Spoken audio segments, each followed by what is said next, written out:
The telegram crumpled in Eleanor Hartwell's gloved hand as the last train disappeared into the blizzard, its whistle mocking her like a funeral dirge. 28 years old, $3.17 to her name. Nowhere to go. The depot lamp flickered once, twice, then died, plunging her into darkness so complete she couldn't see her own breath freezing in the December air. She had survived scandal, betrayal, and 1,000 miles of desperate hope. But this might finally break her.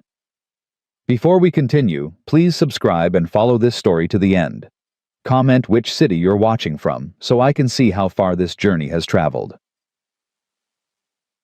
The wind cut through Eleanor's wool coat like a surgeon's scalpel, precise, cruel, indifferent to the damage it caused. She pressed herself against the depot wall, trying to steal what little warmth the wood planks might offer. But the building had gone cold hours ago when the station master locked up and went home to his Christmas supper. Her fingers were past numbness, now entering that dangerous stage where you stopped feeling the cold because your body was giving up the fight. She knew the signs. She'd seen frostbite victims at Boston General back when she still had a profession, back when people called her Nurse Hartwell, instead of whispering "that woman" behind raised hands. The telegram was still clutched in her hand, though she couldn't read it anymore in the darkness. She didn't need to. The words had burned themselves into her memory, like a brand engagement terminated. Stop. Family cannot associate with woman of questionable character. Stop. Do not come stop. Robert Harrison. The man who'd promised her a fresh start, who'd written her passionate letters about building a life together in Wyoming territory, who'd sent her a train ticket and told her to come before Christmas so they could start the new year as husband and wife. Robert Harrison, who'd apparently heard about Boston. Eleanor laughed, a sound that came out more like a sob.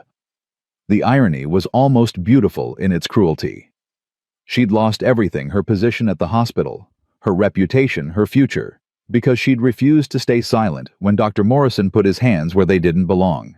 She'd reported him, filed official complaints, stood before the hospital board and detailed every inappropriate touch, every whispered threat, every time he'd used his authority to corner young nurses in storage rooms. And for her trouble, she'd been branded hysterical, attention-seeking, a woman of loose morals trying to ruin a respected physician's career. Dr. Morrison still worked at Boston General. Eleanor Hartwell had been escorted from the building by security and told never to return. She should have seen it coming with Robert, too. Men like him didn't marry women with reputations, no matter how false those reputations might be. They married proper ladies who knew how to smile and nod and never make waves that might disturb their careful social standing. A sound cut through the wind, hoofbeats growing closer. Eleanor's heart jumped with hope before common sense kicked in. Midnight on Christmas Eve in the middle of a blizzard. No one decent would be out in this weather, which meant whoever was coming probably wasn't someone a woman alone should be glad to see. She pressed tighter against the wall, trying to make herself invisible in the shadows. The hoofbeats slowed, stopped. A man's voice called out, deep and rough with cold. "Anyone there?" Eleanor held her breath. Maybe he'd think the depot was empty. Maybe he'd move on. Maybe, "I can see your footprints in the snow, ma'am. Fresh ones leading right to that wall you're hiding against." Damn. Eleanor straightened, pulling what remained of her dignity around her like armor. If she was going to die tonight, frozen or murdered, take your pick, she'd do it standing up. She stepped into the thin moonlight filtering through the storm clouds. The man sat astride a massive horse, both of them coated in snow. He was broad-shouldered beneath a heavy coat, his face hidden by the shadow of his hat brim. "Depot's closed," she said, proud that her voice came out steady, despite the chattering of her teeth. "Station master went home hours ago." "I can see that." He swung down from the saddle with an ease that spoke of a lifetime on horseback. "Question is, why are you still here?" "I missed my connection. In this storm, train stopped running at sunset." He took a step closer, and Eleanor instinctively moved back. He froze. "I'm not going to hurt you, ma'am. Forgive me if I don't take a stranger's word for it." Her hand found the small knife in her coat pocket, the one she'd carried since leaving Boston. Not much of a weapon, but better than nothing. The man raised his hands, slowly, palms out. Fair enough. Name's Nathan Bridger. I run a horse ranch about 5 miles west of here. Was checking the line shack before the storm got worse when I saw the depot lamp was out. Thought maybe old Henderson forgot to fill it before he left. Well, as you can see, Mr. Henderson remembered just fine. The lamp ran out on its own. How long have you been out here? That's none of your concern. Ma'am, it's 15 below and dropping. You've been out here long enough that you're not shivering anymore, which means your body's shutting down. That is my concern. Eleanor blinked. He was right, she'd stopped shivering about 20 minutes ago. She'd actually felt warmer, which some distant part of her medical training recognized as a very bad sign. I have nowhere else to go, she heard herself say. The hotel's full, the boarding house won't take single women without references, and I don't have money for either anyway. Nathan Bridger was quiet for a long moment. Then he moved toward his horse, and Eleanor's hand tightened on her knife. I've got a spare room, he said, pulling a heavy blanket from his saddlebag. Housekeeper's there, proper and respectable. You'd be warm and safe. Why would you do that? You don't know me. He turned back to her, and for the first time she could see his face clearly weathered, maybe late 30s, with eyes that held the kind of sadness that came from loss rather than malice. Because it's Christmas Eve, he said simply, and because I know what it's like to need help and have nowhere to turn. Eleanor wanted to refuse. Wanted to tell him she didn't need charity, didn't need rescuing, could take care of herself the way she always had. But her lips were too numb to form the words, and her legs were starting to buckle beneath her. The room has a lock, Nathan added. On the inside, and my word as a gentleman that you'll be treated with respect under my roof. A gentleman. Eleanor almost laughed. She'd known plenty of men who called themselves gentlemen while they did ungentlemanly things in dark corners. But the alternative was freezing to death against a depot wall, and spite alone wasn't enough to keep her warm. One night, she said, just until the storm passes. One night, he agreed. He held out the blanket. May I? She nodded, and he draped it around her shoulders with movements careful enough that he never actually touched her. Then he turned to his horse, checking the saddle with the kind of attention to detail that suggested this wasn't a man who did anything carelessly. Can you ride, or should I walk beside you? I can ride. Probably. Maybe. She hadn't been on a horse since she was 12, but damned if she'd admit weakness now. Nathan led the horse to the depot platform, using the height to help Eleanor mount without requiring him to lift her. Another careful gesture. Another sign that maybe possibly he actually meant what he said about respect. He swung up behind her, keeping a proper distance, his arms reaching around her, only enough to grasp the reins. Hold on to the saddle horn. I'll keep you steady. The ride through the blizzard should have been terrifying. The snow was so thick, Eleanor couldn't see more than a few feet ahead. The wind howled like something alive and angry, and the cold bit through even Nathan's heavy blanket. But his body blocked the worst of the wind, and his voice stayed calm as he murmured directions to the horse. Easy now, Goliath. That's it. Just like we've done 100 times. Goliath, Eleanor found herself asking. Seemed fitting for a horse that size. She could hear the smile in his voice. Though he's gentle as a kitten once you earn his trust. How does one earn a horse's trust? Same way you earn anyone's trust. Consistency, kindness, never asking for more than they can give. He paused. And carrots help. Despite everything, the cold, the fear, the complete upending of her life, Eleanor felt her lips twitch into something almost like a smile. They rode in silence after that, and Eleanor felt herself starting to drift. The exhaustion of the past 3 days was catching up with her, 3 days on trains eating nothing but stale bread, sleeping in snatches between stations. 3 days running from Boston toward a future that turned out to be as fictional as the promises that created it. Stay awake. Nathan's voice cut through the fog. We're almost there. You can sleep when you're warm. I'm so tired. I know, but sleeping in this cold means not waking up. Tell me something. Anything. Keep your mind working. Like what? Where are you from? What brought you to Wyoming? The truth tried to claw its way out of her throat. Scandal, betrayal, desperation. But Eleanor had learned the hard way that the truth rarely set you free. It just gave people ammunition. Boston, she said instead. I was supposed to marry a man in Silver Ridge. Was supposed to. He changed his mind. Nathan was quiet for a moment. His loss. The words were simple matter-of-fact, as if he was commenting on the weather rather than passing judgment on a man he'd never met. But something in Eleanor's chest cracked a little at the casual kindness. Lights appeared through the swirling snow, golden and warm, spilling from windows like promises of safety. A house materialized out of the darkness, 2 stories solid and well-built. Smoke rose from the chimney, and Eleanor could smell wood burning, could imagine the heat waiting inside. "We're here," Nathan said. "Hold on, I'm going to dismount first." He slid from the saddle landing in knee-deep snow with barely a sound. Then he reached up to help Eleanor down, his hands careful on her waist, releasing her the moment her feet touched the ground. The front door burst open before they reached the porch. "Nathan Bridger, what in God's name are you doing out in—" The woman stopped mid-sentence, her eyes landing on Eleanor. She was perhaps 60, with steel-gray hair and the kind of face that suggested she'd seen enough of life to be surprised by very little. "Who's this?" "Found her at the depot. Mrs. Carson, this is—" Nathan paused. "I apologize, ma'am, I never got your name." "Or—" "Eleanor Hartwell." Mrs. Carson's eyes sharpened. "Hartwell, the nurse from Boston." Eleanor's blood went cold. "How do you— Your fiancé's been telling anyone who'll listen that you're a woman of questionable character, said you'd be coming through on the evening train, and that folks should know to avoid you."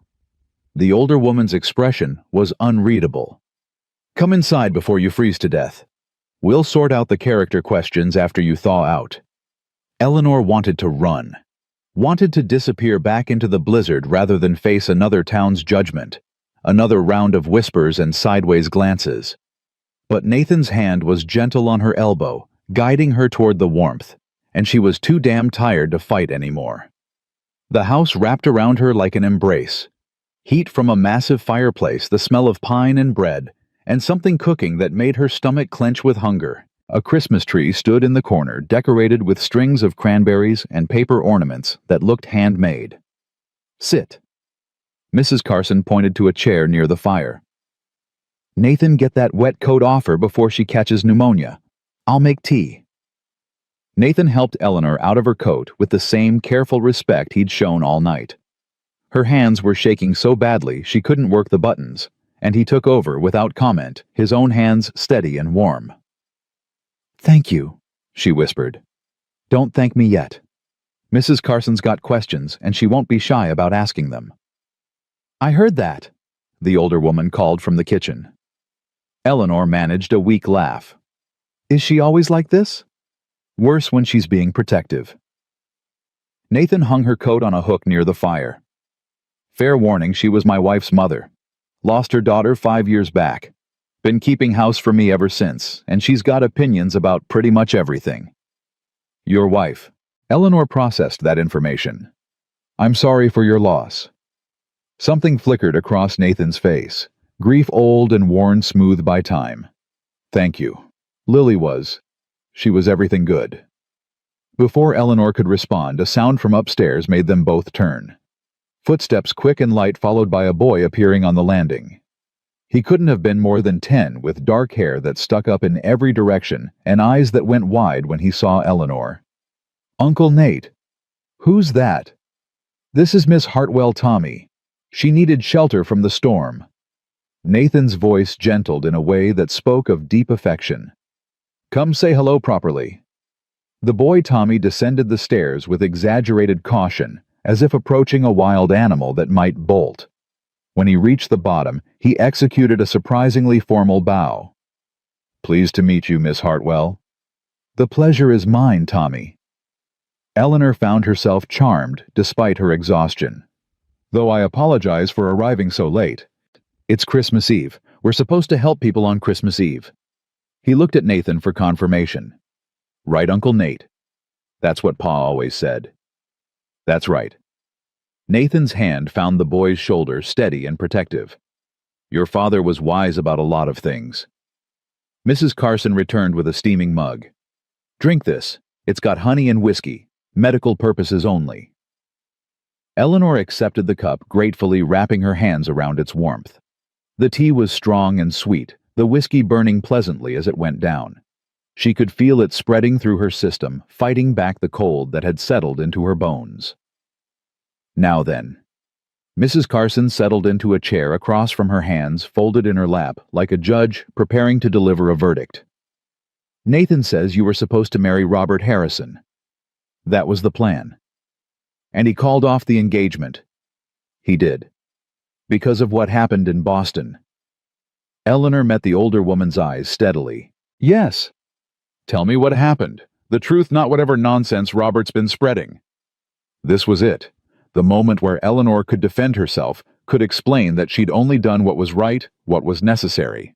Or she could stay silent, could protect herself from further judgment by refusing to give people ammunition to use against her. But something in Mrs. Carson's face, a hardness around the eyes, a tightness in the jaw, made Eleanor think that maybe this was a woman who understood what it meant to stand up when staying quiet would have been easier. "I was a nurse at Boston General Hospital," Eleanor began. "One of the senior physicians, Dr. William Morrison, had a reputation for being inappropriate with the younger nurses, touching them when he shouldn't, cornering them in supply rooms, using his authority to make them uncomfortable." "And you reported him?" Mrs. Carson said. Not a question. "I did. Multiple times. Filed formal complaints with the hospital board, gave them detailed accounts from nurses who were too frightened to come forward themselves." Eleanor's hands tightened on the mug. "The board decided I was hysterical, that I was making up stories to get attention. They dismissed me for creating discord and damaging a respected physician's reputation." "Bastards," Mrs. Carson said flatly. Tommy's eyes went wide. "Grandma. Don't you grandma me. Sometimes the only word that fits is a harsh one." She turned back to Eleanor. "And Robert Harrison heard about this and decided you weren't suitable wife material. His exact words were, 'woman of questionable character,' said his family couldn't associate with someone who'd caused such scandal." Nathan, who'd been standing silent by the fireplace, made a sound low in his throat. "Robert Harrison's family made their money running opium to Chinese railroad workers and calling it medicine. They've got no room to judge anyone's character." "Nathan," Mrs. Carson said warningly, "it's true and you know it. The Harrisons are respected because they're rich, not because they're decent." He looked at Eleanor. "You're better off without him." "That's easy to say when you're not stranded in a strange town with $3 and nowhere to go." Eleanor said more sharply than she intended. "You're right. I apologize." Nathan's voice was quiet. "But the offer stands. You've got a room here as long as you need it. No strings, no expectations." "Why?" The question burst out before Eleanor could stop it. "Why would you help someone you don't know, someone whose own fiancé thought wasn't worth standing by?" Nathan was quiet for a long moment. When he spoke, his words were measured, careful. 5 years ago, my wife went into labor 2 months early. I was out checking the north pasture, thought I had time to finish the job before riding back. By the time I got home..." He stopped, swallowed hard. "She died calling for me, and I wasn't there." The room had gone silent, except for the crackle of the fire. "Mrs. Carson found me 3 days later, sitting in the bedroom where Lily had died, holding our stillborn son. I hadn't eaten, hadn't slept, hadn't done anything but sit there, wishing I could go back and make different choices." Nathan's gray eyes met Eleanor's. "She dragged me out of that room, force-fed me soup, reminded me every day for 6 months that I was still alive, and that meant I still had responsibilities." Mrs. Carson's face had softened, her earlier severity replaced by something that looked like old grief. "Point is," Nathan continued, Everyone needs help sometimes. Everyone deserves a second chance. You stood up for women who couldn't stand up for themselves. That takes courage. The kind of courage that should be rewarded, not punished. Eleanor felt tears prick her eyelids and blinked them back furiously. She would not cry. Not in front of strangers. Not after everything she'd survived. The spare room's upstairs, second door on the left. Mrs. Carson said, her voice gruff. There's a lock on the inside, like Nathan said. Clean sheets, extra quilts, wash basin and fresh water. You'll stay until the storm passes, and then we'll figure out what comes next. I can't pay you. Did anyone ask you to? Mrs. Carson stood brushing off her skirt. Now drink your tea and get some food in you. You look like a strong wind would blow you over. Tommy had been watching the whole exchange with wide eyes. Now he piped up. Miss Hartwell, do you like Christmas pudding? Grandma makes the best in the whole territory. I'm sure I would, Tommy. Thank you. The boy beamed, then raced toward the kitchen. I'll get you some. After he disappeared, Eleanor looked between Nathan and Mrs. Carson. You're being very kind to someone who might bring trouble to your door. Robert Harrison isn't just going to forget I'm here. Let him come. Mrs. Carson's voice had gone hard again. I've been wanting a word with that boy about his lack of backbone. Nathan smiled just a little. Mrs. Carson doesn't suffer fools gladly. I don't suffer them at all. The older woman fixed Eleanor with a sharp look. But I do respect women who stand up for what's right, even when it costs them. You'll have shelter here, Miss Hartwell, for as long as you need it. Eleanor wanted to argue, wanted to insist she could take care of herself, that she didn't need charity from strangers. But the truth was, she did need it, desperately. And these people were offering it without asking for anything in return. Thank you, she said quietly. I won't forget this kindness. See that you don't, Mrs. Carson said.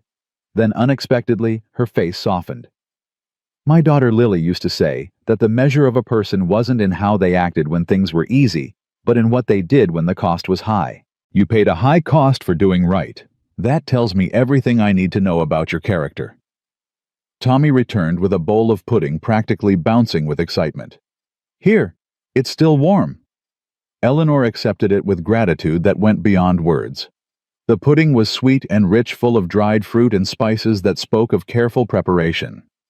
She ate slowly, savoring each bite, while Tommy chattered about Christmas traditions, and Nathan added wood to the fire, and Mrs. Carson moved around the kitchen with efficient purpose.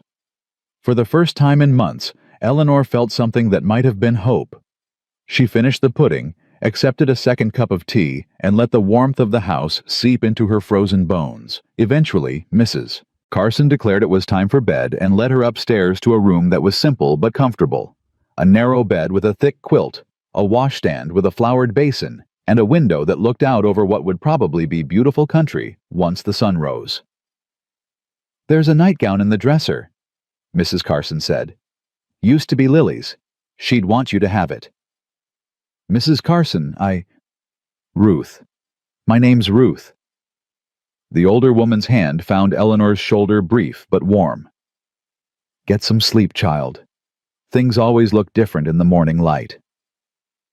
After Ruth left, Eleanor locked the door and leaned against it, finally allowing herself to acknowledge how close she'd come to disaster tonight. A few more hours in that cold, and they'd have found her frozen come morning. Instead, she was in a warm room with food in her stomach, and people downstairs who'd offered help without asking questions about what she could give in return. She changed into Lily's nightgown, soft cotton, that smelled faintly of lavender, and climbed into bed. The quilt was heavy and warm, the mattress surprisingly comfortable. Through the floor she could hear the murmur of voices, Nathan and Ruth talking quietly. Tommy's higher voice asking questions. The sound was oddly comforting, like being part of something, even if she was just a temporary guest. Eleanor closed her eyes and let herself drift, too exhausted to fight sleep any longer.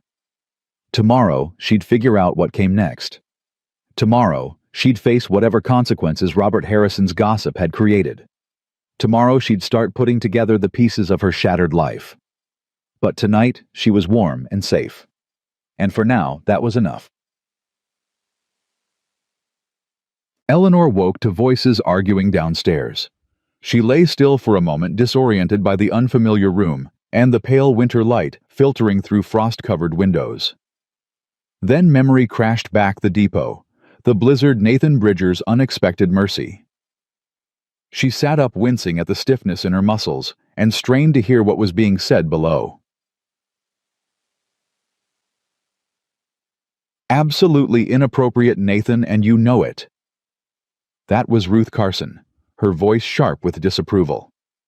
What was I supposed to do? Leave her to freeze? Nathan's response was quieter, but no less firm. You were supposed to bring her to the hotel or the boarding house, like any sensible person would. Both were full. You know they are. Half the territory comes through Silver Ridge for Christmas, and Harrison's been spreading poison about her. No decent establishment would take her in. A pause. Then Ruth again, softer this time. I know you meant well, but people will talk, Nathan. A single woman under your roof, no chaperone. You're here, that makes it proper enough. I'm your mother-in-law. People will say I'm biased, that I'd cover for you. Footsteps crossed the floor. I'm not questioning your intentions. I'm questioning what this town will do with them. Eleanor closed her eyes. Of course. She should have realized that Nathan's kindness would come with consequences he hadn't anticipated. Small towns had long memories and sharp tongues, and a widower taking in a woman with a scandalous reputation was exactly the kind of story that would spread faster than wildfire. She dressed quickly in yesterday's rumpled traveling dress, her only dress since her trunk had gone on to Robert Harrison's house, and she had no way of retrieving it now. Her hair was a disaster, but she did what she could with the pins she'd managed not to lose, and descended the stairs with her spine straight and her chin up. Both voices stopped when she appeared in the kitchen doorway. Miss Hartwell. Nathan stood near the stove, a coffee cup in his hand. He looked like he'd been up for hours, his shirt sleeves rolled to his elbows and his hair still damp from washing. I hope we didn't wake you. You didn't. And I apologize for causing difficulty. Eleanor met Ruth's eyes directly. Mrs. Carson is right. My presence here is inappropriate, and I should make other arrangements. There are no other arrangements, Nathan said flatly. Then I'll wait at the depot until the next train comes through. In this weather, the trains won't run for at least 3 days, maybe longer if the pass stays snowed in. He set down his cup. You'll stay here where it's warm and safe. Nathan, Ruth began. She stays, Ruth. I won't hear otherwise. The two of them locked eyes in what was clearly a continuation of an old argument, one that had nothing to do with Eleanor, and everything to do with whatever complicated history existed between a man and his dead wife's mother. Tommy saved them from further confrontation by bursting through the back door in a shower of snow, his cheeks red from cold and his eyes bright with excitement. Uncle Nate, the north fence is down. 3 posts snapped clean through, and there's cattle wandering toward the creek.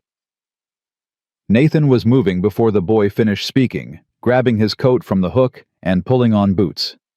How many head? Maybe a dozen. Bill's trying to turn them back, but they're spooked by something. Probably a cat. Mountain lions come down in winter when game gets scarce. Nathan was already halfway to the door. He paused, looked back at Eleanor. I apologize for the poor hospitality. Make yourself at home. Ruth will... I'll manage just fine. Ruth interrupted. Go, before we lose good breeding stock to a fall through ice. Nathan nodded and disappeared into the white brightness beyond the door, Tommy racing after him, despite Ruth's shouted objection about breakfast and proper coats. The kitchen fell silent, except for the crackle of the stove. Ruth turned to Eleanor with an expression that was impossible to read. Can you cook? Adequately. That's more than most Boston nurses can say. There's eggs in the basket, bacon in the cold box, and bread that needs slicing. Make yourself useful while I check on the preserves in the root cellar. It wasn't quite acceptance, but it wasn't rejection either. Eleanor moved to the stove, grateful for something to do with her hands, besides wring them with anxiety. She'd just gotten the bacon sizzling when the front door opened and closed with a firmness that suggested someone who belonged here. A man's voice called out, weathered and cautious. Ruth, you got company. In the kitchen, Bill. The man who appeared in the doorway was perhaps 50, lean and sun-weathered, with the kind of face that suggested he'd spent more time talking to horses than people. He stopped short when he saw Eleanor. "Ma'am." "This is Miss Hartwell," Ruth said, emerging from the root cellar with a jar of something that might have been jam. "She's staying with us for a few days. Miss Hartwell, this is Bill Crawford. He's foreman here, been working for Nathan since before Lily passed." "Pleased to meet you, Mr. Crawford." Bill's eyes narrowed slightly. "Hartwell, you're the nurse from Boston, the one Harrison was engaged to." "I am." "Heard some things about you in town yesterday. Things Harrison was saying." Eleanor's hands stilled on the bacon fork. "I'm sure you did." "Said you got yourself fired for making up stories about a doctor. Said you couldn't be trusted around decent folk." The kitchen seemed to hold its breath. Ruth's face had gone hard, but she said nothing, waiting to see how this would play out. Eleanor met Bill's gaze steadily. Dr. William Morrison at Boston General Hospital had a habit of putting his hands on young nurses without permission. I reported him. The hospital board chose to believe him over me and half a dozen other women who came forward. Make of that what you will. Bill studied her for a long moment. Then he nodded just once. "My sister worked in a factory back in Pennsylvania. Foreman there had the same habit. She reported him too and got the same treatment." His voice was gruff. "Any man who believes a woman would risk her livelihood for attention is a fool who's never met a woman." Something in Eleanor's chest loosened. "Breakfast," she offered, suddenly near tears from this unexpected support. "Yes, ma'am. I'd be obliged." They ate in companionable silence, Bill and Ruth trading comments about ranch business, while Eleanor listened and learned.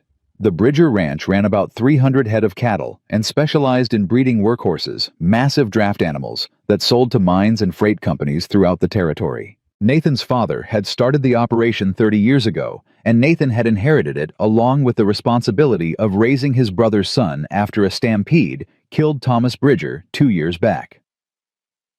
"Boy's doing well," Bill said around a mouthful of eggs. "Needs a man's guidance, and Nathan's good with him. Patient." "Too patient sometimes," Ruth said. "That boy needs boundaries along with love. He's 10 years old and lost his father. He needs to know he's safe more than he needs discipline." Bill's tone was mild but firm. "Nathan's doing right by him." Before Ruth could respond, the back door crashed open again. Tommy stood there breathing hard, his face pale beneath the windburn. "Grandma Ruth, Uncle Nate says come quick. There's a man at the fence and he's got a gun." Eleanor's blood went cold. Ruth was already moving, grabbing a heavy shawl and a rifle from the rack near the door. "Bill with me. Tommy, you stay inside with Miss Hartwell." "But—" "Inside. Now." The boy's face crumpled with frustration, but he obeyed, stomping into the kitchen and throwing himself into a chair. Eleanor moved to the window, trying to see what was happening. Through the swirling snow, she could make out shapes near the fence line. Nathan stood facing another man across the posts, both of them rigid with tension.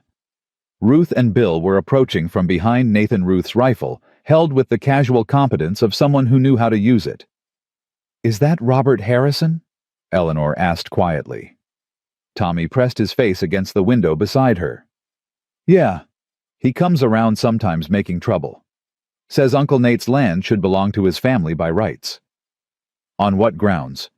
"Something about old claims from before the war. Uncle Nate's father filed proper, but Harrison's grandfather said the land was promised to him first."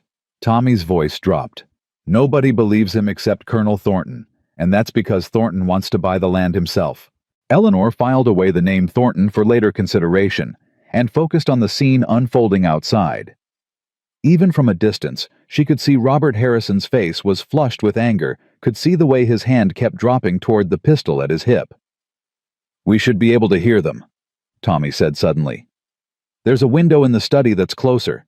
Uncle Nate keeps it cracked even in winter so the room doesn't get musty." He led Eleanor through the house to a small room lined with books and papers, where a window did indeed stand open just enough to let in voices along with the cold air. "No right to keep her here." That was Robert, his voice high and tight with rage. "Miss Hartwell is a guest in my home." Nathan's voice was level-controlled. "She's free to leave whenever she chooses. Until then, she's under my protection." Protection from what? I'm her fiancé. You ended the engagement. Your words, your choice. That means you've got no claim on her. She's a liar and a troublemaker. I've got every right to make sure she doesn't spread her poison in this town. Eleanor flinched. Tommy's hand found hers small and warm and surprisingly steady. "Don't listen to him," the boy whispered. "He's mean and everybody knows it." From the fence line, Ruth's voice cut through the argument like a knife. "Robert Harrison, you put that gun away before I put a hole in your hat to let the hot air out." "This doesn't concern you, Mrs. Carson." "A man threatening my employer on his own land, that concerns me plenty." Ruth's rifle didn't waver. "Now state your business or get gone. We've got work to do." Robert's face twisted with something ugly. "My business is with the woman you're harboring. Miss Hartwell owes me an explanation for the embarrassment she's caused my family." "I owe you nothing." Eleanor hadn't meant to speak, hadn't meant to get involved, but the words burst out before she could stop them. She pushed open the study window fully and leaned out into the cold.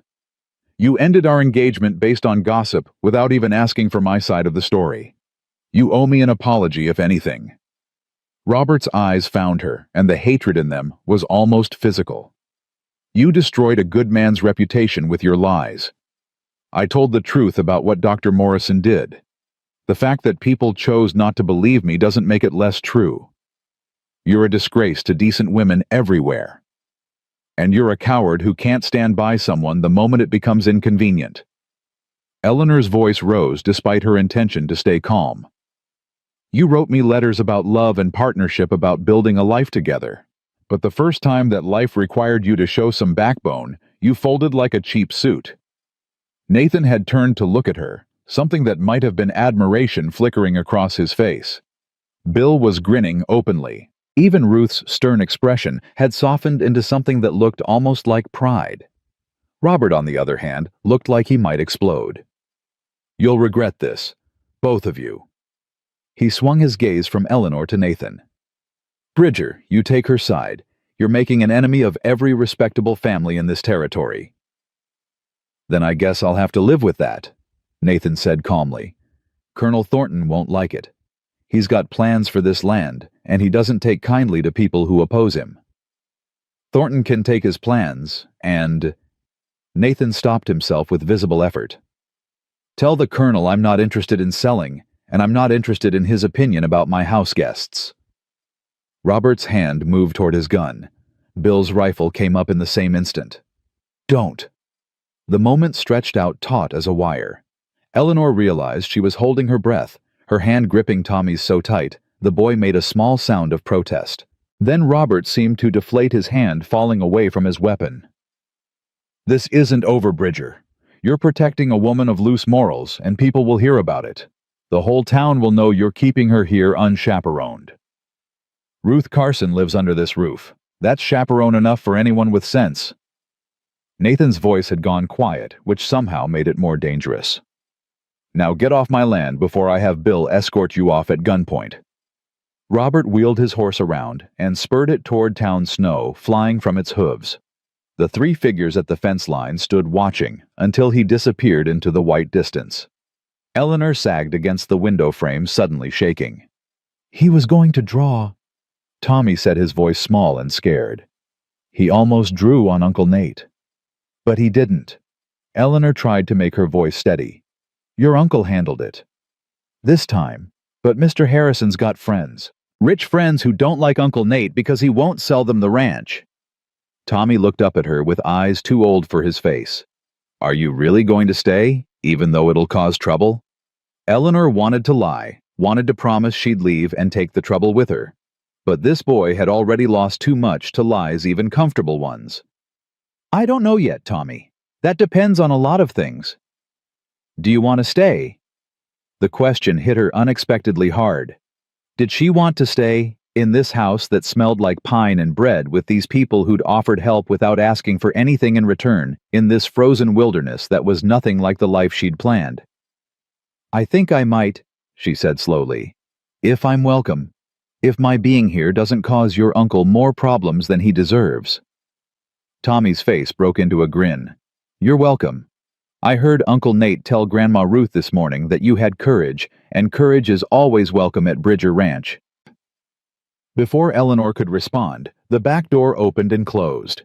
Footsteps in the hall. Then Nathan appeared in the study doorway. His face was grim, but his eyes went immediately to Eleanor, checking that she was unharmed. "I apologize for that scene." "You have nothing to apologize for. I'm the one who brought trouble to your door. Harrison brought trouble to my door. You just gave him an excuse to let it out." Nathan moved to close the window Eleanor had opened. "Though I appreciate you telling him exactly what kind of coward he is. That was satisfying to hear." Despite everything, Eleanor felt her lips twitch. "My mother would be horrified. She raised me to be a proper lady."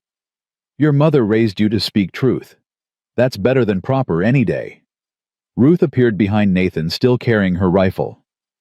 "That boy's going to make trouble. He and Thornton both." "Let them try." Nathan's voice was flat. "This is Bridger land bought and paid for. They've got no legal claim to it." "Legal and actual are two different things when you've got money and connections." Ruth's face was troubled. "Thornton's been buying up land all around here, making offers people can't refuse. Sooner or later he's going to push harder than threats." "Then I'll push back." Nathan looked at Eleanor. "But Miss Hartwell shouldn't have to be part of that fight. If you want to leave, if you want to go somewhere safer." "Where?" Eleanor asked simply. "I have $3 no references that anyone will believe, and a reputation that's been destroyed twice over. There is nowhere safer, Mr. Bridger. There's just here or the street." The brutal honesty seemed to strike him silent. "Then you'll stay," Ruth said firmly, "and we'll deal with whatever comes. But Eleanor, may I call you Eleanor?" "Please." "Eleanor, you need to understand what you're walking into. This territory is changing fast. Railroads coming through, which means land values are rising, which means men like Thornton see opportunity in forcing people off their claims. Nathan's father bought this land fair and square, but there's been questions raised about the original filing, about whether proper procedure was followed. Nothing that would hold up in a real court, but enough to cause delays and legal fees and trouble." "What kind of questions?" Nathan answered, his voice tight. "Questions about whether my father lived on the land continuously during the proving period. Questions about whether improvements were made according to statute.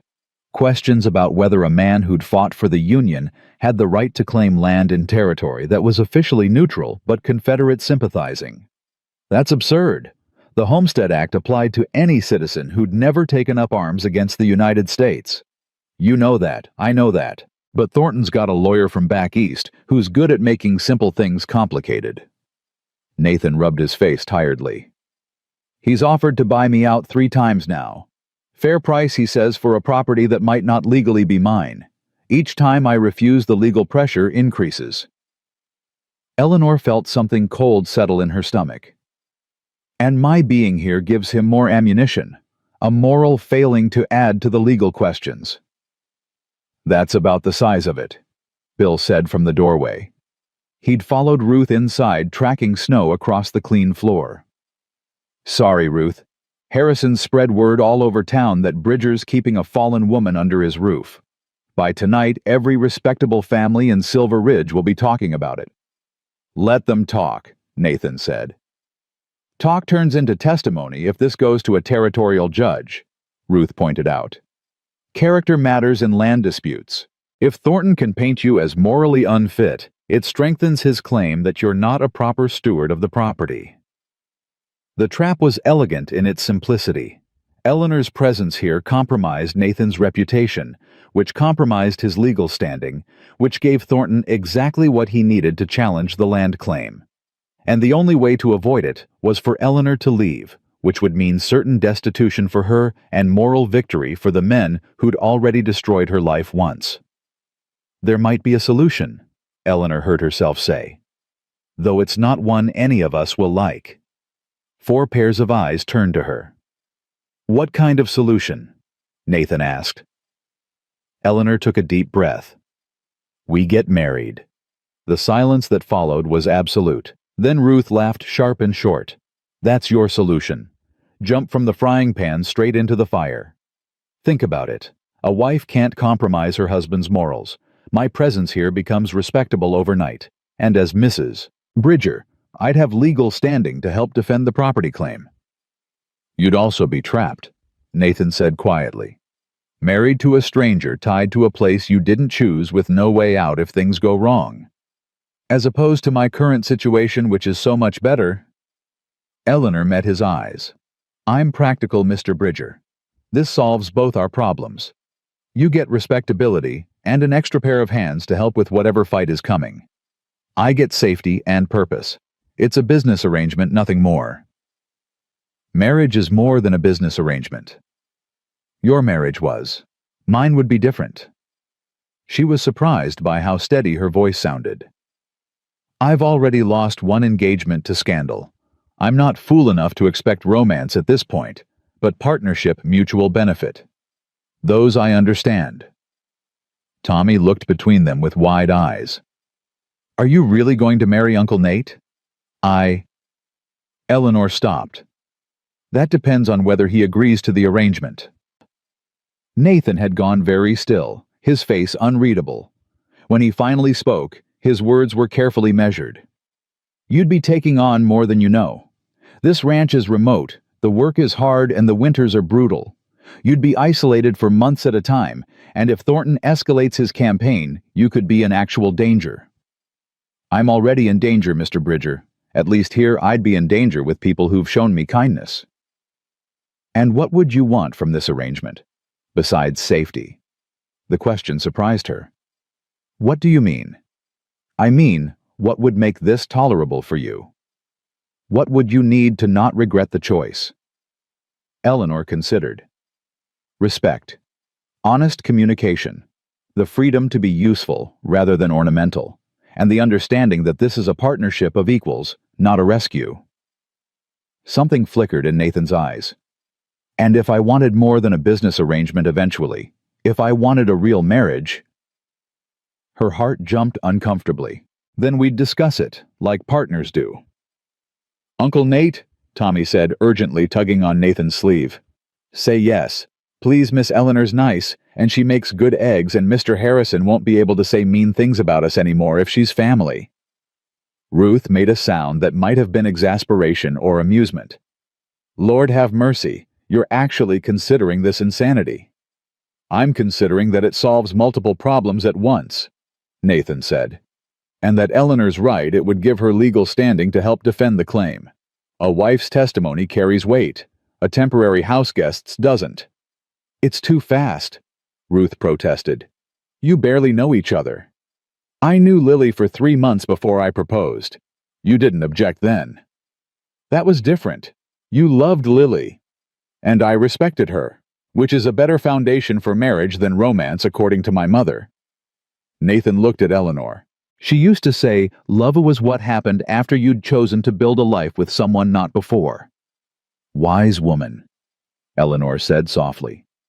The wind rattled the windows, punctuating the moment. Outside, the storm was building again, snow falling thick and fast. Inside, the house seemed to hold its breath, waiting for a decision that would change everything. "All right," Nathan said finally. "If you're certain this is what you want, we'll do it. We'll get married as soon as the storm breaks and we can get to town. But Eleanor—" He waited until she met his eyes. "This isn't a business contract you can walk away from if it gets difficult. Marriage is permanent. I need you to understand that." "I understand."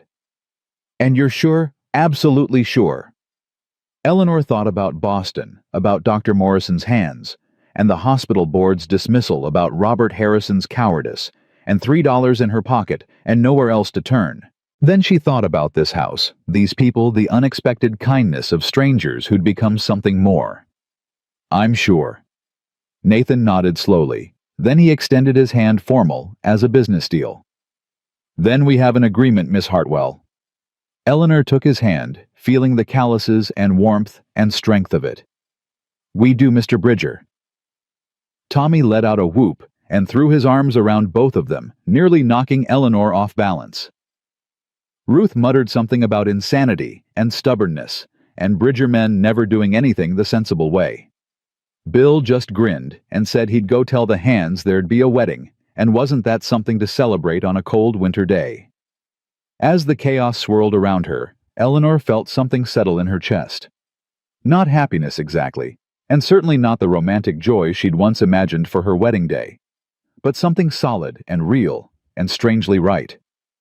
She'd come west looking for security and found scandal instead. But maybe, just maybe, she'd found something better. A purpose. A place.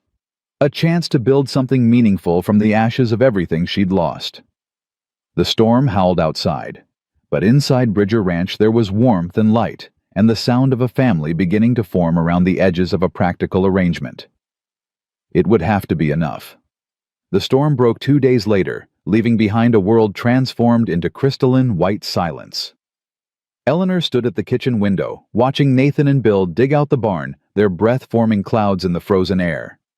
She'd been at Bridger Ranch for 72 hours, and in that time, her entire future had been decided over breakfast eggs and a handshake. "You're having second thoughts." Ruth's voice came from behind her, not quite a question. "Wouldn't you be?" "I'd be terrified." Ruth moved to stand beside her, wiping flour from her hands onto her apron.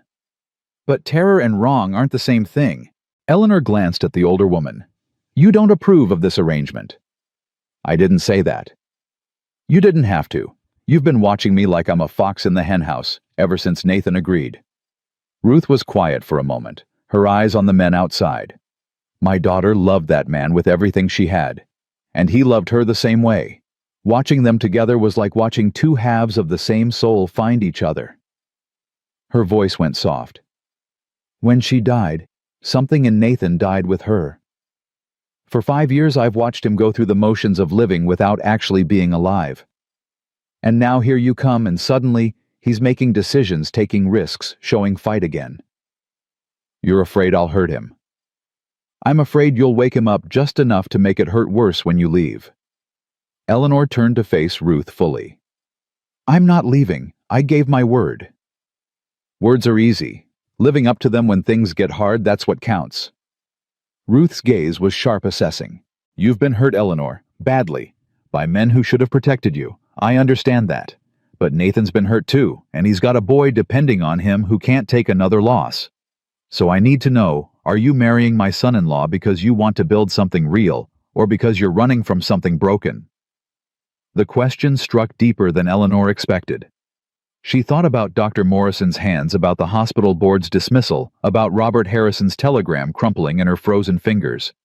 She thought about $3 and nowhere to go, and the very real possibility that she'd have died on that depot platform if Nathan hadn't stopped. "Both," she said finally. "I'm running from something broken, and I'm trying to build something real. Can't it be both?" Ruth studied her for a long moment. Then unexpectedly she smiled. "Yes, I suppose it can." She turned back to her bread dough, kneading with practiced efficiency. "The Reverend will be able to perform the ceremony tomorrow if the roads stay clear. I've got Lily's wedding dress packed away upstairs. You're taller than she was, but I can let down the hem." Eleanor felt her throat tighten. "You'd let me wear Lily's dress?" She'd want it used. Lily believed in practical love, not sentimental hoarding. Ruth's hands stilled on the dough. "But Eleanor, understand this. That dress represents a promise. Not just to Nathan, but to this family. To Tommy, who needs stability more than he needs another person walking away. To this land, which will demand everything you have and more. To the fight that's coming, because Thornton won't let this go quietly." "I understand. I hope you do." The back door banged open and Tommy burst in, trailing snow and excitement. "Miss Eleanor, Uncle Nate says you should come see the horses. We've got a mare that's going to foal any day now, and she's the prettiest thing you ever saw." Eleanor let herself be dragged outside, grateful for the interruption. The cold hit her like a physical blow, but Tommy's enthusiasm was infectious as he pulled her toward the barn. Inside, the air was warm with animal heat and smelled of hay and leather. Nathan was checking a chestnut mare's legs, his hands gentle and sure. He looked up when they entered, and something crossed his face, surprise maybe, or pleasure at seeing her venture out. "Tommy thinks you need to meet Duchess," he said, straightening. "Fair warning, she's got opinions about strangers." "Don't we all?" Eleanor approached slowly, extending her hand for the mare to sniff. Duchess regarded her with dark, intelligent eyes, then apparently decided Eleanor was acceptable and nuzzled her palm. "She likes you," Tommy crowed. "She bit Mr. Harrison last time he was here." "Smart horse," Nathan murmured, then louder. "Tommy, go help Bill with the water troughs. I need to talk to Miss Hartwell." The boy's face fell with dramatic disappointment, but he obeyed, trudging toward the back of the barn. Nathan waited until he was out of earshot before speaking. "Ruth told me what she said to you, about making sure you understand what you're getting into. She's protecting you. I don't fault her for that. I don't need protecting." Nathan's voice was quiet but firm. "And neither do you. What we need is honesty about what this arrangement is and isn't." Eleanor braced herself. "All right, what is it?" "It's a partnership. Equal say in decisions about the ranch, about Tommy, about our lives. It's respect even when we disagree. It's standing together when trouble comes, because it will come." He paused, choosing his words carefully. "What it isn't is a love match. I can't promise you romance or poetry or whatever it was you expected with Harrison. I can promise you honesty, loyalty, and a home for as long as you want one. That's more than Robert ever promised." "Then he was a fool." Nathan's gray eyes held hers. "But Eleanor, you need to know something else. Thornton won't let this go. He wants this land, and he's got resources I don't have. Money, lawyers, connections in the territorial government. This marriage will protect your reputation, but it might also put you in the line of fire." "What kind of fire?" Nathan was quiet for a moment, stroking Duchess's neck. When he spoke, his voice carried old pain. "Lily died in this barn. Not from childbirth complications like people think. From a fall she took when someone left the hayloft ladder sabotaged.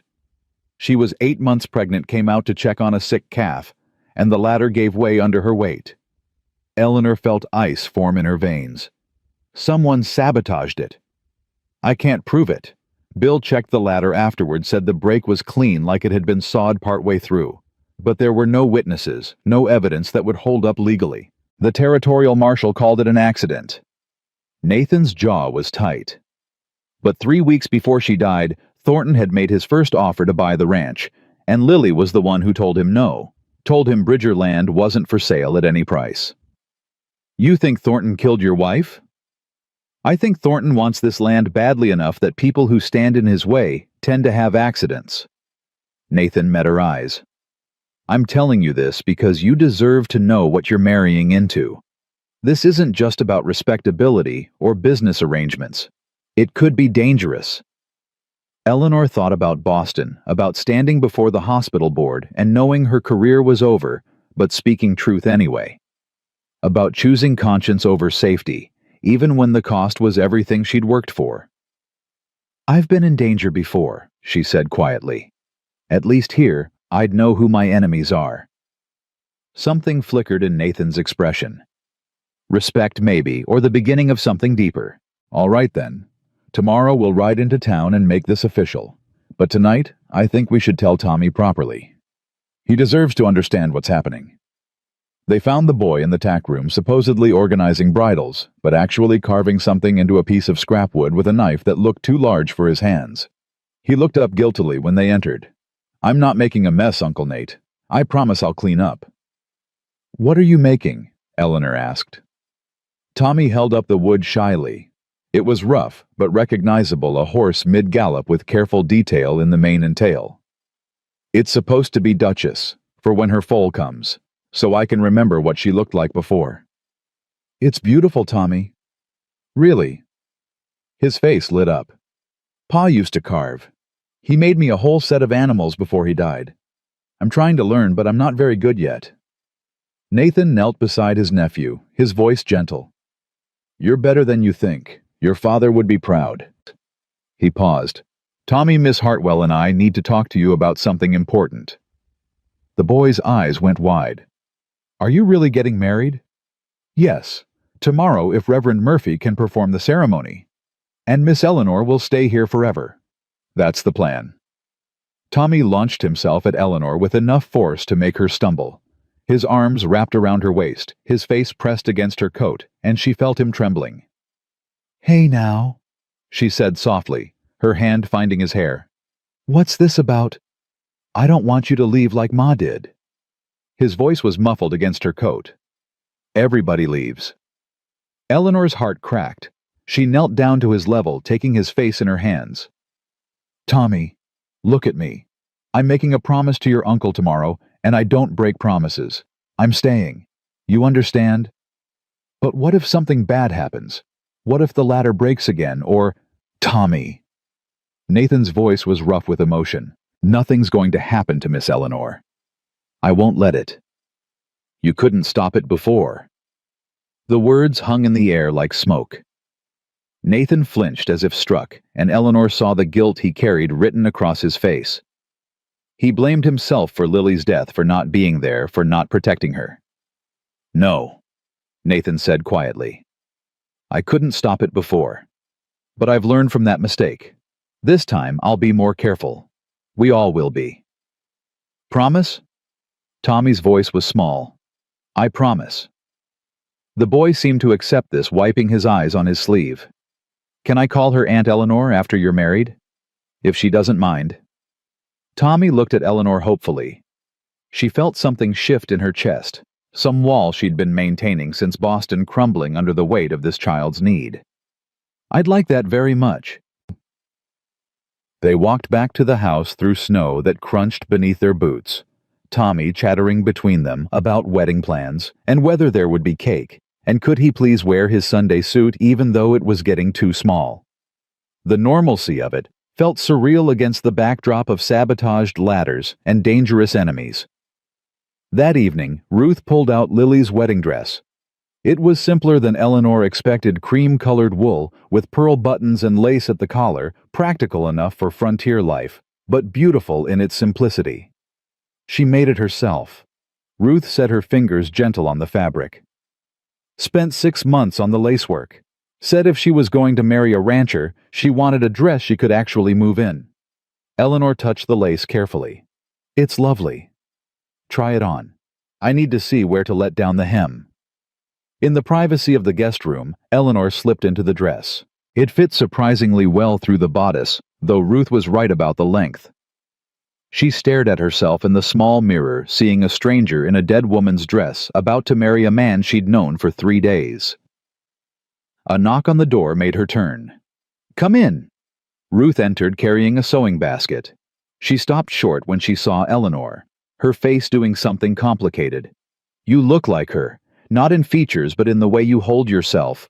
Lily had that same stubborn set to her jaw. I'm sorry. I know this must be difficult. Stop apologizing. Ruth's voice was sharp. Lily's gone.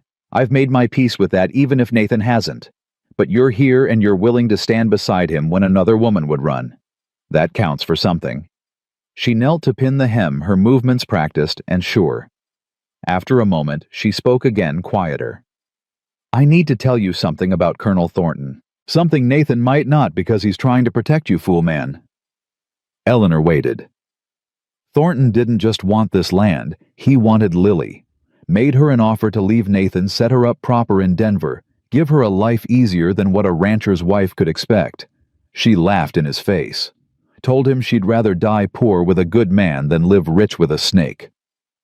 And 2 weeks later the ladder broke. 3 weeks, but yes. Ruth's hands stilled on the hem. Thornton's got a pattern. When he wants something and can't buy it, he finds ways to make it available. A barn fire here, a herd stampede there, always just accident enough that no one can prove otherwise. And if you stand in his way, you tend to have accidents too. Why are you telling me this? Because tomorrow you'll be Eleanor Bridger, and that means Thornton will see you as an obstacle. A wife has legal standing, a house guest doesn't. Your testimony could help Nathan defend his claim. That makes you dangerous to Thornton's plans." Ruth looked up, her eyes fierce. "So you need to be careful. Don't go anywhere alone. Don't trust strangers. And if something feels wrong, it probably is." Eleanor absorbed this feeling, the weight of what she was stepping into. "Does Nathan know you're warning me?" "Nathan knows I'm practical. He'd do the same if he thought you'd listen." "I'll listen. I'm not stupid enough to ignore warnings just because they're inconvenient." Ruth smiled grimly. "Good. Then we might just survive what's coming." The next morning dawned clear and cold, the kind of winter day where the sky was so blue it hurt to look at. Eleanor dressed in Lily's altered wedding dress, her hands shaking only slightly as she fastened the pearl buttons. Ruth had found a sprig of pine to pin in her hair, and Tommy had presented her with a handkerchief embroidered with wildflowers that had belonged to his mother. "For something borrowed," he said solemnly. "Ma would want you to have it." They rode to town in the wagon, Bill driving, while Nathan sat beside Eleanor in the back. Tommy wedged between them, radiating excitement. The boy had been up since dawn, polishing Nathan's Sunday boots and making sure everyone looked proper for church. Silver Ridge was larger than Eleanor expected. Maybe 200 people spread across a main street lined with false-fronted buildings. The church stood at the end of town, white-painted and simple, with a bell tower that reached toward the clear sky. Reverend Josiah Murphy met them at the door, a weathered Irishman in his 50s with kind eyes and a forthright manner. "Nathan, Mrs. Carson, and you must be Miss Hartwell." His handshake was firm. "I'll be honest, I've heard some talk about you in town. Most of it from Robert Harrison, none of it charitable." "I imagine not. Harrison's a fool and a coward, and I've told him so to his face." Murphy's brogue was thick with disapproval. "Any man who'd abandon a woman in a blizzard over gossip isn't worth the air he breathes. You're better off with Bridger here." "That remains to be seen," Eleanor said with a slight smile. Murphy laughed. "I like her, Nathan. She's got spine." They entered the church, and Eleanor was surprised to see it wasn't empty. A dozen people sat scattered across the pews, Bill Crawford and the other ranch hands, a few townspeople she didn't recognize, and in the front row a couple who looked to be in their 30s. Nathan followed her gaze. "Sam and Ann Hartford. They run the farm north of here. Good people." Ann Hartford rose and approached her, smile warm. "Miss Hartwell, welcome to Silver Ridge. I know the circumstances are unusual, but I wanted you to know there are folks in this town who judge people by their character, not their gossip." "Thank you, Mrs. Hartford." "Ann, please. We're neighbors now, or will be soon enough." She glanced at Nathan. "And for what it's worth, I think you're doing the right thing, both of you." The ceremony itself was brief. Reverend Murphy spoke about partnership and covenant, about choosing to build something lasting in a hard land, about the kind of love that came from shared purpose, rather than romantic fancy. His words were practical and real, stripped of sentimentality, but full of truth. When he asked if Nathan took Eleanor as his lawfully wedded wife, Nathan's "I do" was firm and clear. When he asked Eleanor the same, she looked into Nathan's gray eyes and saw steadiness there, reliability, the promise of a man who kept his word. "I do." The ring Nathan slipped onto her finger was simple gold, worn smooth with age. "It was my mother's," he said quietly. "If you'd rather have something new, it's perfect." They sealed the marriage with a kiss that was chaste and brief, appropriate for a business arrangement witnessed by friends and neighbors. But Eleanor felt something shift as their lips met, some understanding passing between them that went deeper than words. Tommy cheered, Bill whistled, and Ann Hartford dabbed at her eyes with a handkerchief. They signed the marriage register in Reverend Murphy's neat script, making it official in the eyes of law and church.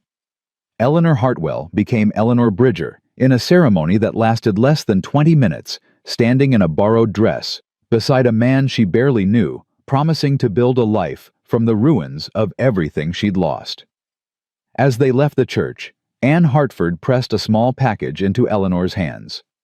"A wedding gift. Just some preserves and bread, but I wanted you to have something to mark the day." "You're very kind. I'm practical.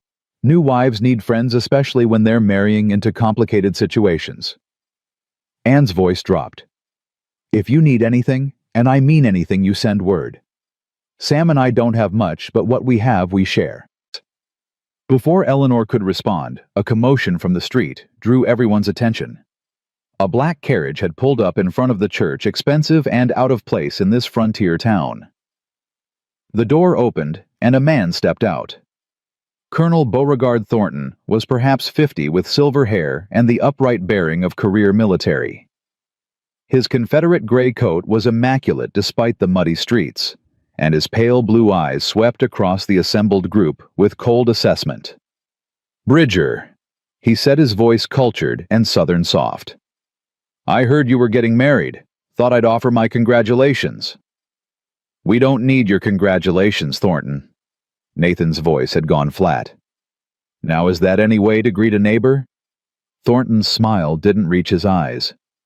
"And you must be the former Miss Hartwell. I've heard so much about you from young Harrison." "Colonel." Eleanor kept her voice neutral, but she could feel tension radiating from Nathan beside her. "A hasty marriage." Thornton continued, his tone conversational. "Some might say suspiciously so. One wonders what circumstances might require such urgency." "One might mind one's own business," Ruth said sharply from behind them. Thornton's gaze shifted to her, something ugly flickering across his face before his pleasant mask settled back into place. "Mrs. Carson, still playing nursemaid to your son-in-law, I see. How devoted." "State your business or move along," Nathan said quietly. "We've got celebrating to do." "My business is simple. I'm here to make you one final offer for your land. Generous terms, more than fair market value. Enough to set you and your new bride up comfortable anywhere in the territory." Thornton pulled a paper from his coat. "All legal and proper, drawn up by my attorney." "The answer's no. Same as it's been every other time you've asked." "Nathan, be reasonable. The railroad's coming through this valley. I've got it on good authority. The line will run right through your northern pasture. The territorial government will take that land by eminent domain if you don't sell willingly. Better to profit now than lose it for pennies later."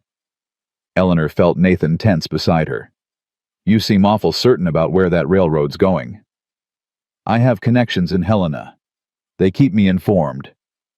Thornton's smile was sharp. "Point is, your land will be taken one way or another. I'm offering you a chance to walk away with dignity and money intact. Or," the single word was quiet but dangerous, "or things get complicated. Questions about your title, about whether proper homesteading requirements were met. Questions about moral fitness to maintain a claim, particularly now that you've married a woman of questionable reputation." Thornton's eyes flicked to Eleanor. "No offense intended, Mrs. Bridger." "Plenty taken," Eleanor said coolly. "I'm giving you 1 week to consider my offer," Thornton continued, as if she hadn't spoken. "After that, I'll be filing formal challenges to your claim with the Territorial Land Office. And trust me, Bridger, you don't want this fight. I've got resources you can't match, and patience you can't outlast. Then I guess we'll see who's more stubborn." Thornton's pleasant facade cracked slightly. "You're making a mistake. A costly one.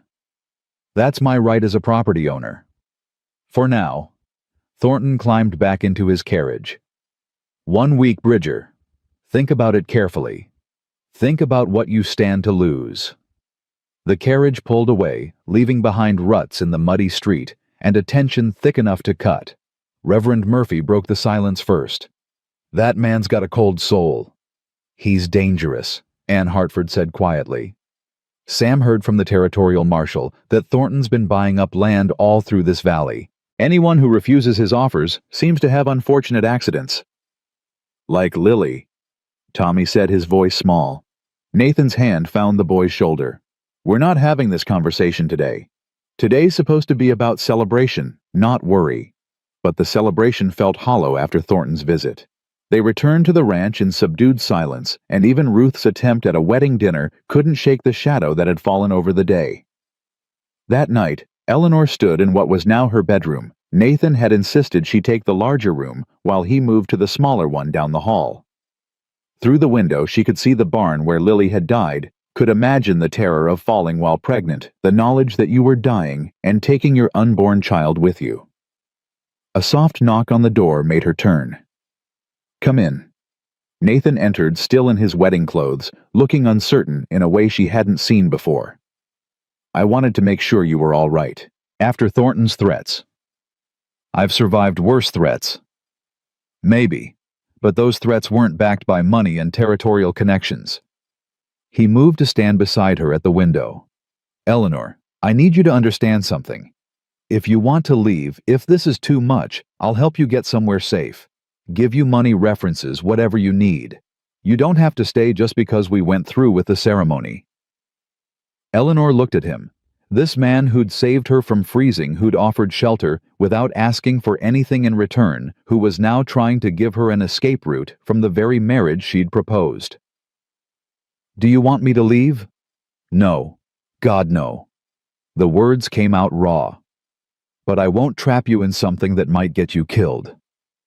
"I'm already trapped, Nathan. By reputation, by lack of options, by a world that punishes women for speaking truth." She turned to face him fully. "At least here, I'm trapped with someone decent. Someone who keeps his word. That's more than I've had in a long time."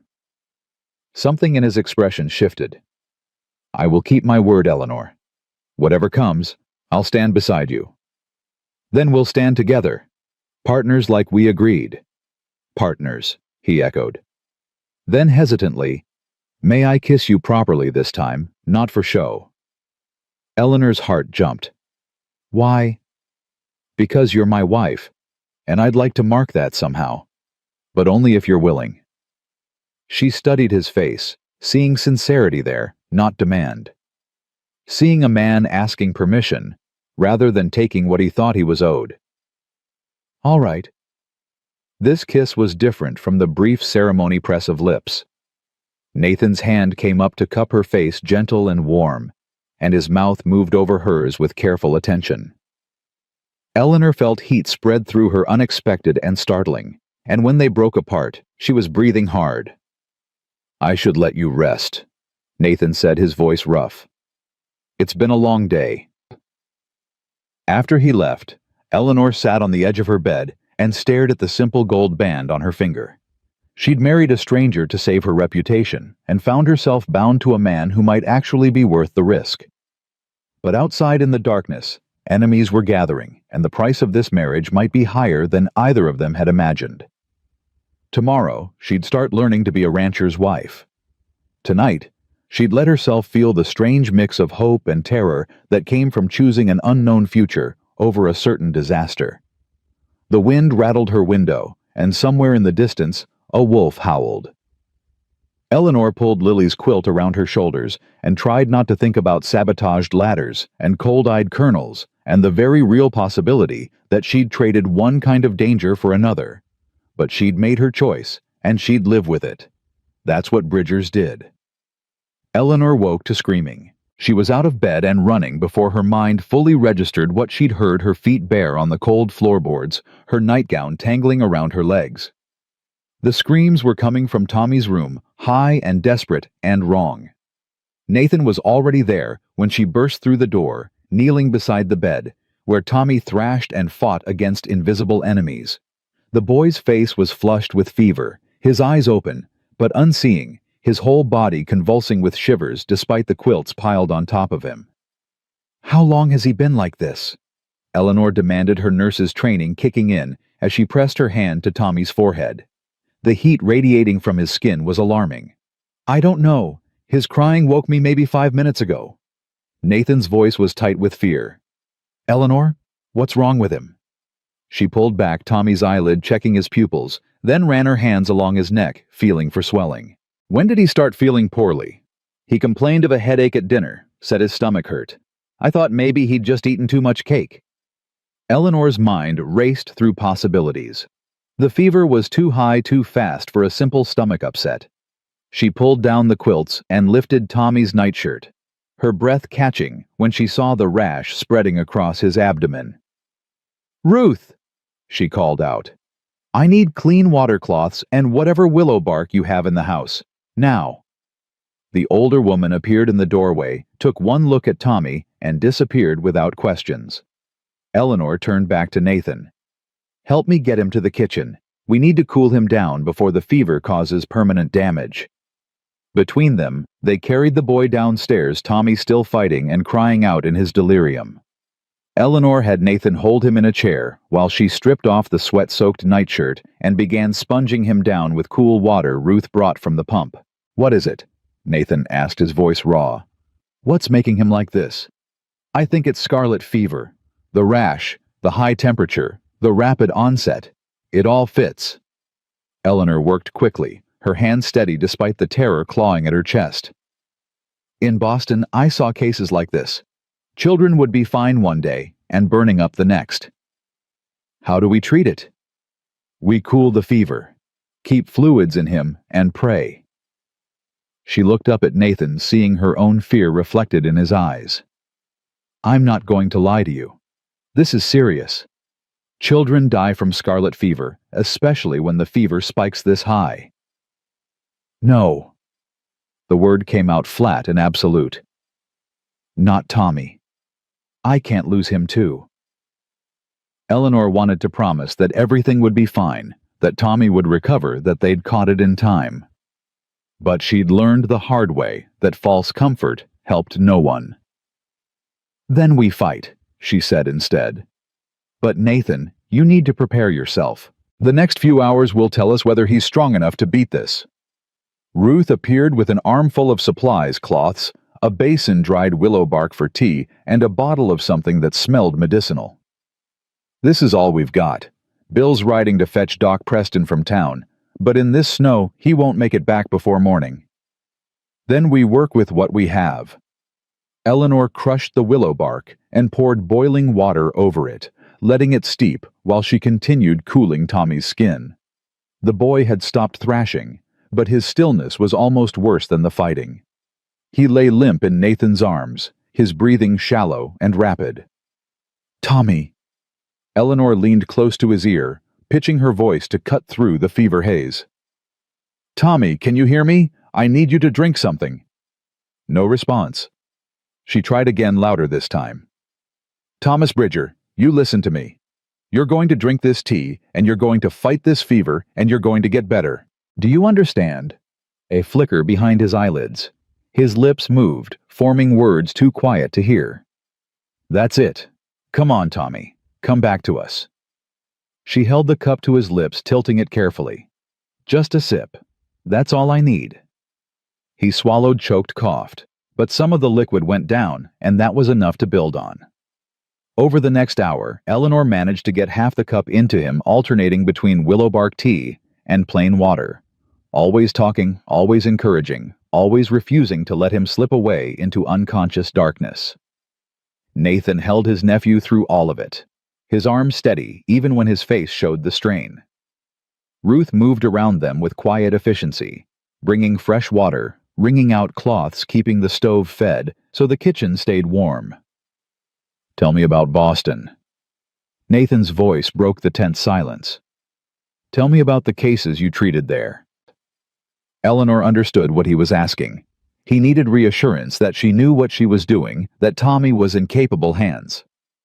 So she talked, describing the hospital ward where she'd worked, the children she'd nursed through fevers and infections, the techniques she'd learned from doctors who actually respected her skill. There was a girl about Tommy's age who came in with scarlet fever worse than this. Her mother brought her in too late after the fever had been raging for 2 days. I thought we'd lose her. Eleanor sponged Tommy's chest, watching his breathing. But she was stubborn. Fought that fever like it was a personal enemy. 3 days later, she walked out of the hospital demanding pancakes. "Tommy's stubborn too," Nathan said quietly. "Gets it from his father. Thomas was the most pig-headed man I ever knew." "Tell me about him." So Nathan talked, his voice rough with memory and grief, about a brother who'd been his best friend, about teaching Thomas to ride and rope and read, about the day Thomas brought home a bride and became a father, about the stupid accident that had killed him too young. "Stampede," Nathan said. Thomas was trying to turn the herd before they ran into a ravine. His horse went down and he went under the hooves. Bill found him after brought him home so we could bury him proper. His arms tightened around Tommy. This boy is all I have left of my brother. I can't lose him. You won't. Eleanor made the promise, even though she had no right to, even though she knew better than to tempt fate with certainty. I won't let you. The hours crawled past. Tommy's fever stayed dangerously high despite their efforts, and twice Eleanor thought they'd lost him, when his breathing went so shallow she couldn't see his chest move. But each time he rallied his small body, fighting with a determination that broke her heart and gave her hope in equal measure.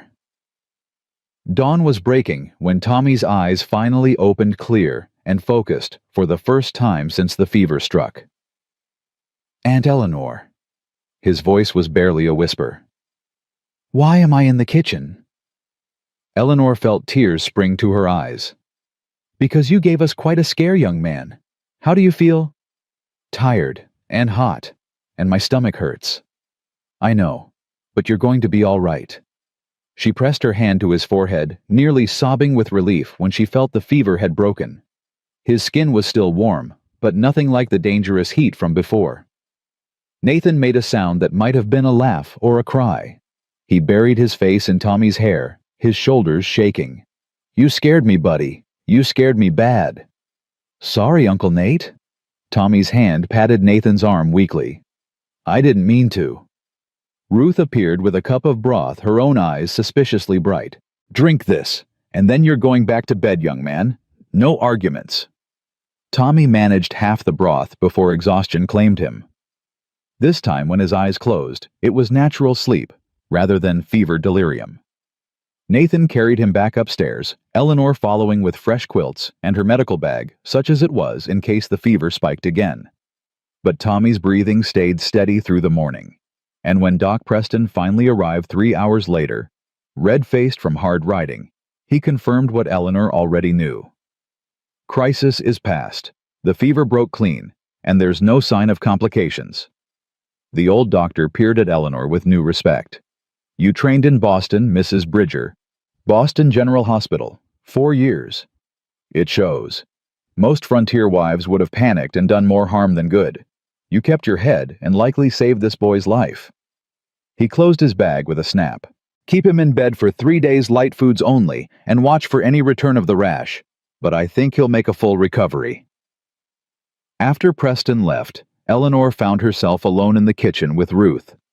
The older woman was scrubbing the table with more force than necessary, her movements sharp with leftover fear.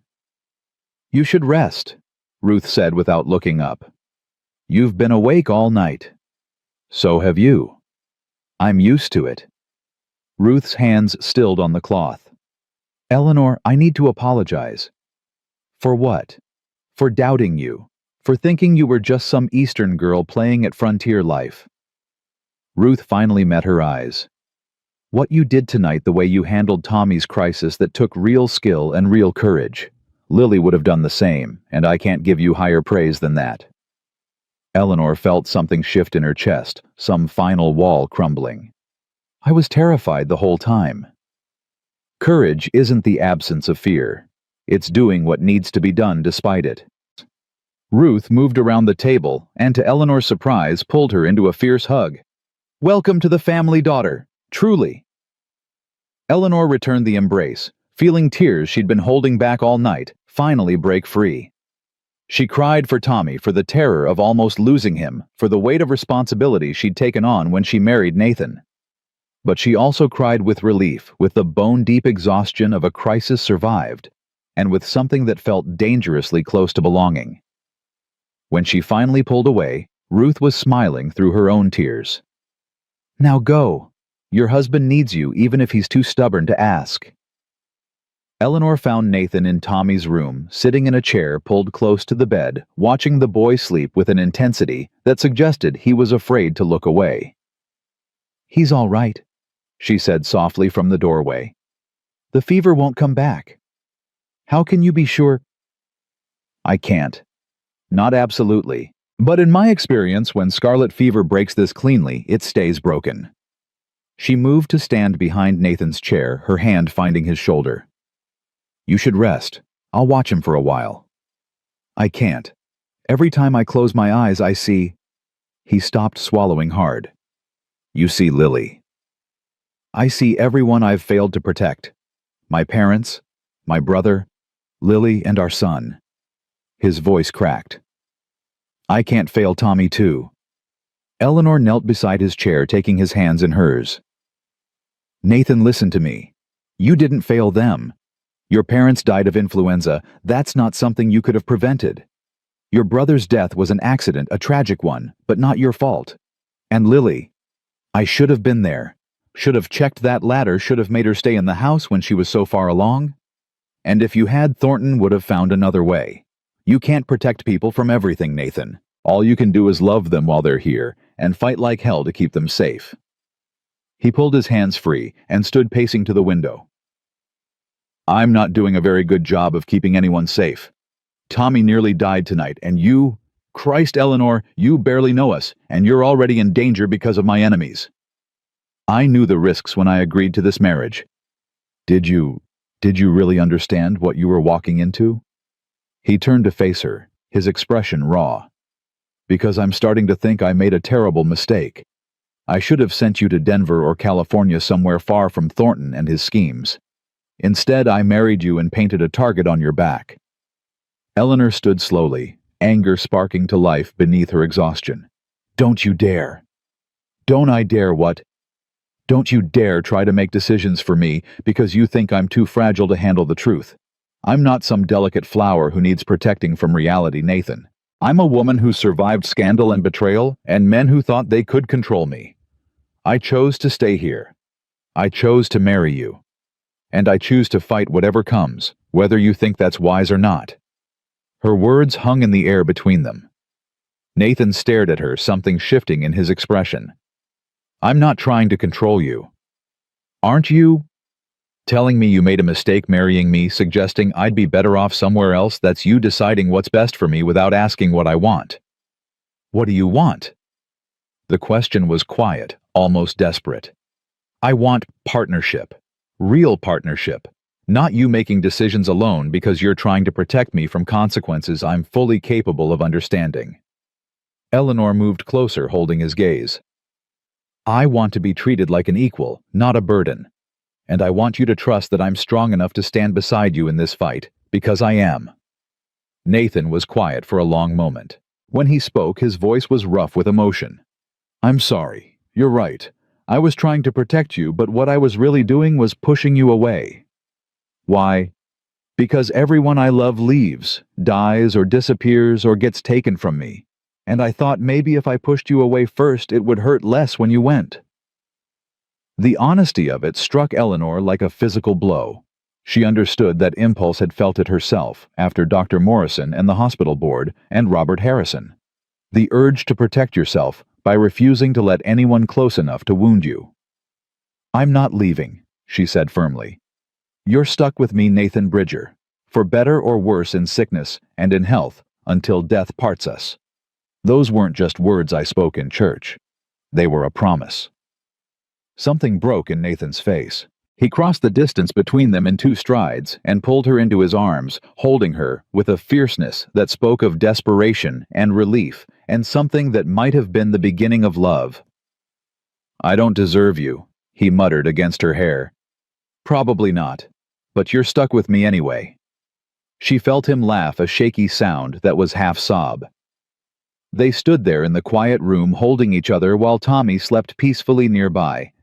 And Eleanor felt something fundamental shift between them. This wasn't just a business arrangement anymore. It was becoming something real, something worth fighting for. A knock on the doorframe made them pull apart. Bill Crawford stood there, hat in hand, his weathered face troubled. Sorry to interrupt, boss, but we've got a problem. Nathan's arms dropped from Eleanor's waist, his expression shifting back to careful control. What kind of problem? 3 of our mares are missing from the north pasture. Gate was left open, tracks in the snow lead toward Thornton's land. Could they have wandered? Not with the gate closed proper last night and open this morning. Someone wanted those horses gone. Eleanor saw Nathan's jaw tighten. Theft or sabotage? Either way, it's Thornton sending a message. Bill's voice was grim. Probably because you didn't take his offer. He's showing you what happens to men who say no. Nathan was quiet for a moment, thinking. Round up the hands. We're going after those horses. Nathan, it could be a trap, Eleanor said quietly. Could be. But those are valuable breeding stock, and I can't afford to lose them. Besides, if I don't respond, Thornton will see it as weakness and escalate. He turned to Eleanor. Stay here with Tommy and Ruth. Keep the rifle loaded and the doors locked. If anyone comes around who isn't Bill or one of our hands, you don't open the door. I'm coming with you. Absolutely not. You just promised to treat me as a partner. That means I get a say in decisions, and I say you need all the help you can get. Eleanor crossed her arms. I can ride and I can shoot. Ruth taught me yesterday while you were checking the fences. Nathan looked to Bill for support, but the foreman just shrugged. Woman's got a point, and we are short-handed with half the crew in town for supplies. It's too dangerous. Then we'll be dangerous together. Eleanor's voice was firm. I didn't marry you to sit home and worry while you ride into trouble alone. Either we're partners or we're not, Nathan. You decide. He studied her face, clearly torn between protectiveness and pragmatism. Finally, he nodded. All right, but you stay close to me. You follow orders without question. And if I tell you to run, you run. Agreed. Agreed. Ruth appeared with riding clothes, pants, and a heavy coat that had belonged to Lily. If you're going, wear these. Skirts will get you killed on horseback in snow. Eleanor changed quickly while Nathan and Bill gathered the hands. When she emerged, Ruth pressed a rifle into her hands. It's loaded. 6 shots, and I expect you to use every one if you have to. The older woman's face was fierce. You bring my boys back safe, you hear me? I'll do my best. They rode out into a world of white and silence, 6 riders moving through snow that came up to the horses' knees. Nathan led, following the tracks that were already starting to fill with fresh snowfall. Eleanor rode beside him, her hands steady on the reins despite the fear curling in her stomach. You all right? Nathan asked quietly. Ask me when we get back. He almost smiled. Fair enough. The tracks led north and west, crossing onto land that officially belonged to no one, but was understood to be part of Thornton's claimed territory. The further they rode, the more exposed Eleanor felt like they were walking into the mouth of a trap that hadn't sprung yet. There. Bill pointed ahead to where 3 horses stood in a makeshift corral, their breath steaming in the cold air. But it was what surrounded the corral that made Eleanor's blood run cold. A dozen men on horseback, all armed, all wearing the hard faces of men paid to cause trouble. And in the center, sitting his horse like he owned the world, was Colonel Beauregard Thornton. Bridger, Thornton called out pleasantly. I was hoping you'd come. Saves me the trouble of riding to your place again. Nathan reined in his horse 20 feet from the corral. Those are my horses, Thornton. I'm taking them home. Are they funny I found them wandering on my land? Finders keepers, as they say. Your land. Last I checked, this section was open range. Last you checked was before I filed claim with the Territorial Office. As of yesterday, this is officially Thornton land. The colonel's smile was sharp. Which means anything on it belongs to me, including these fine mares. Eleanor could feel the tension radiating from Nathan. She glanced at their small group 6 against 12, and Thornton's men looked like they knew how to use the rifles they carried. You filed a false claim, Nathan said quietly. My father's homestead extends to Clearwater Creek. Always has. Your father's claim is being contested. Questions about proper filing, questions about continuous residence during the proving period. Until those questions are resolved, I'm within my rights to claim disputed land. This is theft, plain and simple. This is business. I made you a fair offer for your ranch. You refused. So now we do this the hard way. Thornton's eyes found Eleanor, and his smile widened. How's married life treating you, Mrs. Bridger? I hope you're not regretting your hasty decision. The only thing I regret is wasting time on this conversation, Eleanor said coolly. Return the horses or face charges with the territorial marshal. The marshal is a reasonable man who understands how these things work. I've already spoken to him about the land dispute. He's very sympathetic to my position. Thornton leaned forward in his saddle. Here's what's going to happen, Bridger. You're going to ride home empty-handed. You're going to think very carefully about my offer, and in 3 days, you're going to accept it. Because if you don't, these horses will be the least of what you lose. Nathan's hand moved toward his gun. Immediately, Thornton's men raised their rifles, the clicks of hammers being cocked echoing across the snow. I wouldn't, Thornton said mildly. You're outnumbered and outgunned. Be smart, Bridger. Live to fight another day. Eleanor saw Nathan calculating odds, saw him realize they couldn't win this fight with bullets. She reached out and touched his arm, gentle but firm. He's right, she said quietly. This isn't the time. Nathan's jaw worked, but he nodded. This isn't over, Thornton. Of course it isn't. It's not over until you sign those papers or lose everything trying to hold on. Thornton's expression hardened. 3 days, Bridger. After that, I stopped being polite. They rode back to the ranch in grim silence, the loss of the mares burning like a wound. But Eleanor's mind was already working through possibilities, through legal precedents, and territorial law, through every tool they might use to fight back. That evening, after Tommy was settled and the ranch secured for the night, Eleanor sat at the kitchen table with Nathan and Ruth papers spread between them. Tell me about your father's original filing, she said. Every detail you remember. Nathan pulled out a worn leather folder containing his father's homestead documents. Together they went through each page, each notation looking for weaknesses in their claim and strengths in their defense. The continuous residence requirement, Eleanor said thoughtfully. That's where Thornton will attack. He'll claim your father abandoned the land during some period, probably when he was sick. But he didn't. Pa lived here from 1847 until he died in 79. Never left for more than a few days at a time. Can you prove it? Do you have witnesses, records, anything that shows continuous occupation? Nathan was quiet, thinking. Then his face cleared. The ledgers. Pa kept ledgers of every transaction, every sale, every purchase, dated and signed by witnesses. If we can show continuous business activity that proves someone was living here managing operations. Where are these ledgers? In the study. 30 years worth. They spent the next 3 hours going through records, building a timeline of continuous occupation and improvement. With each entry, Eleanor's confidence grew. Nathan's father had been meticulous, documenting everything from cattle sales to fence repairs to seed purchases. It was a clear record of a working ranch actively managed and continuously occupied. This is good, she said finally.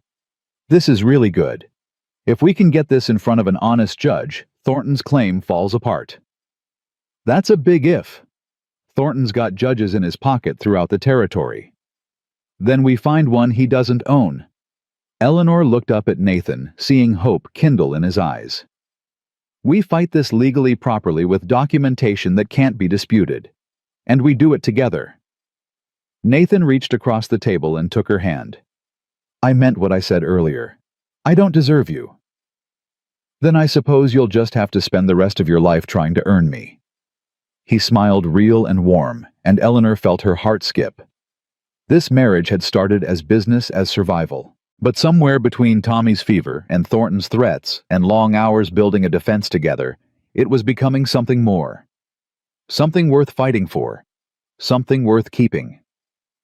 The territorial courthouse in Cheyenne was nothing like Eleanor had imagined. She'd expected grandeur, marble columns, and polished wood befitting the seat of Wyoming's legal authority. Instead, she found a drafty building that smelled of tobacco and wet wool, packed with ranchers and lawyers and speculators, all jockeying for position in front of Judge Harrison Whitfield. Nathan stood beside her, his Sunday suit brushed clean but showing its age, his hand steady on the leather case containing 30 years of his father's meticulous records. Behind them sat Ruth and Tommy, the boy pale but recovering, insisting he was well enough to travel, despite Eleanor's medical objections. All rise for the Honorable Judge Whitfield. The judge was a large man with steel gray hair and eyes that missed nothing. He settled behind the bench with the air of someone who'd heard every lie and seen every trick the law allowed. Case number 47. Thornton versus Bridger regarding contested land claim in Silver Ridge Territory. Whitfield's voice carried across the crowded room. Colonel Thornton, you're claiming the Bridger homestead was improperly filed and abandoned during the required proving period. That correct?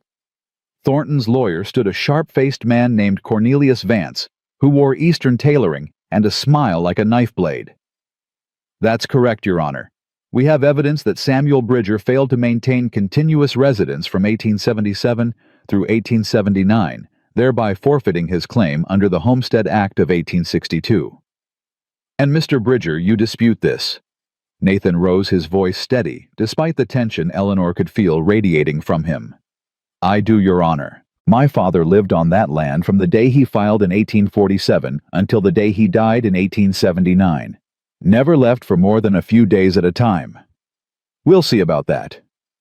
Whitfield gestured to Vance. Present your evidence. What followed was a systematic attack on everything Samuel Bridger had built. Vance produced documents suggesting Samuel had been ill for extended periods, witness testimony claiming the ranch had looked abandoned, during certain months property records showing decreased cattle sales that supposedly proved no one was actively managing the land. Eleanor listened with growing anger as Vance painted a picture of neglect and abandonment, twisting facts until they resembled lies. She watched Nathan's face grow tighter with each accusation, saw his hands clench on the armrests of his chair. When Vance finally sat down, looking pleased with himself, Judge Whitfield turned to Nathan. Your response? Nathan stood, pulling out the first of his father's ledgers. Your Honor. My father kept detailed records of every transaction, every improvement, every single day he worked this land. With your permission, I'd like to enter these as evidence. Permission granted. For the next hour, Nathan walked the court through 30 years of documented ranch operations. Cattle purchases dated and signed. Fence repairs noted with costs and labor. Seed orders, equipment maintenance. Water rights fees paid annually without fail. Each entry proved not just occupancy, but active continuous management. Eleanor watched Vance's confident expression begin to crack. This wasn't speculation or hearsay. This was hard evidence, irrefutable and comprehensive. Furthermore, Nathan continued, his voice gaining strength, I have witness testimony from longtime residents of Silver Ridge who can confirm my father's continuous presence on the land. He called Bill Crawford first. The old foreman testified with rough honesty about working for Samuel Bridger from 1865 until his death, about seeing him every single day, tending cattle and mending fences, and doing the 1,000 small tasks that kept a ranch running. Then came Ann Hartford, who testified about buying eggs and vegetables from the Bridger Ranch every week for 15 years, about never once finding the place empty or abandoned. Reverend Murphy spoke about Samuel's regular church attendance, about baptizing Nathan and his brother Thomas, about burying Samuel when his heart finally gave out. One by one, the people of Silver Ridge stood up for the Bridgers, their testimony painting a picture that directly contradicted Thornton's claims of abandonment. But it was Eleanor's testimony that changed the tenor of the hearing. Mrs. Bridger, Judge Whitfield said, when she took the stand, you've only been in Wyoming territory for a few weeks. What could you possibly add to this discussion? I can speak to Colonel Thornton's pattern of behavior, Your Honor. Eleanor kept her voice level and professional. Before this hearing, I did some research into the Colonel's land acquisitions over the past 5 years. I found a troubling pattern. She pulled out papers she'd spent 3 sleepless nights preparing, documents gathered from territorial records and newspaper archives. In 1874, Thornton filed a claim against the Henderson Ranch citing abandonment. The Hendersons lost their land, and 6 months later, Thornton sold it to railroad interests for 3 times what he'd offered the family. In 1875, he challenged the Martinez homestead on similar grounds, same result. In 1876, the Chen family, the Kowalski brothers, and the Blackwell widow all lost their land to Thornton's legal challenges. Whitfield leaned forward, his eyes sharpening with interest. You're saying there's a pattern of fraudulent claims. I'm saying that in every case, the families Thornton challenged were sitting on land that became valuable immediately after he acquired it. Railroad routes, mineral deposits, water rights. Somehow the colonel always knew which parcels would be worth the most. Vance shot to his feet. Objection.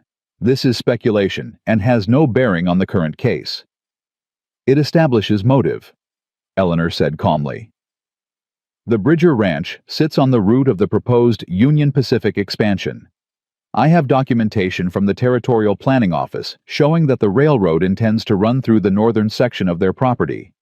Land that Colonel Thornton has already offered to sell to the railroad pending his acquisition of the Bridger claim.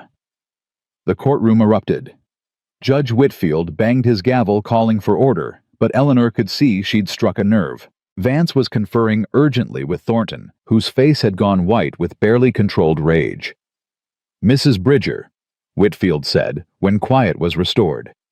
Are you accusing Colonel Thornton of conspiracy to defraud homesteaders? I'm presenting evidence of a pattern, Your Honor. The court can draw its own conclusions. Whitfield studied the papers she'd submitted, his expression growing darker with each page. This is serious. If what you're suggesting is true, we're looking at systematic abuse of territorial land law. It's worse than that. Eleanor pulled out one final document, her hand steady despite her racing heart. I found records showing that Colonel Thornton has been paying certain territorial officials to delay homestead confirmations, allowing him to file competing claims before proper titles are established, including payments to the former Territorial Land Commissioner. That's a damned lie. Thornton was on his feet, his cultured Southern drawl slipping into raw anger. Your Honor, I will not sit here and be slandered by some Boston troublemaker who married Bridger out of desperation. Sit down, Colonel. Whitfield's voice cracked like a whip. Mrs. Bridger, can you substantiate these claims? I can, Your Honor. I have bank records showing transfers from Thornton to Commissioner Walsh. I have correspondence between them discussing which homesteads to target. And I have testimony from Walsh's former clerk, who's willing to testify about the arrangement in exchange for immunity. Eleanor had spent the week before the hearing tracking down every lead, calling in favors from old contacts in Boston, using her nursing connections to find people who'd been hurt by Thornton's schemes and were ready to talk. It had been exhausting, dangerous work made more difficult by the need to keep it secret from Thornton's spies in Silver Ridge. But it had paid off.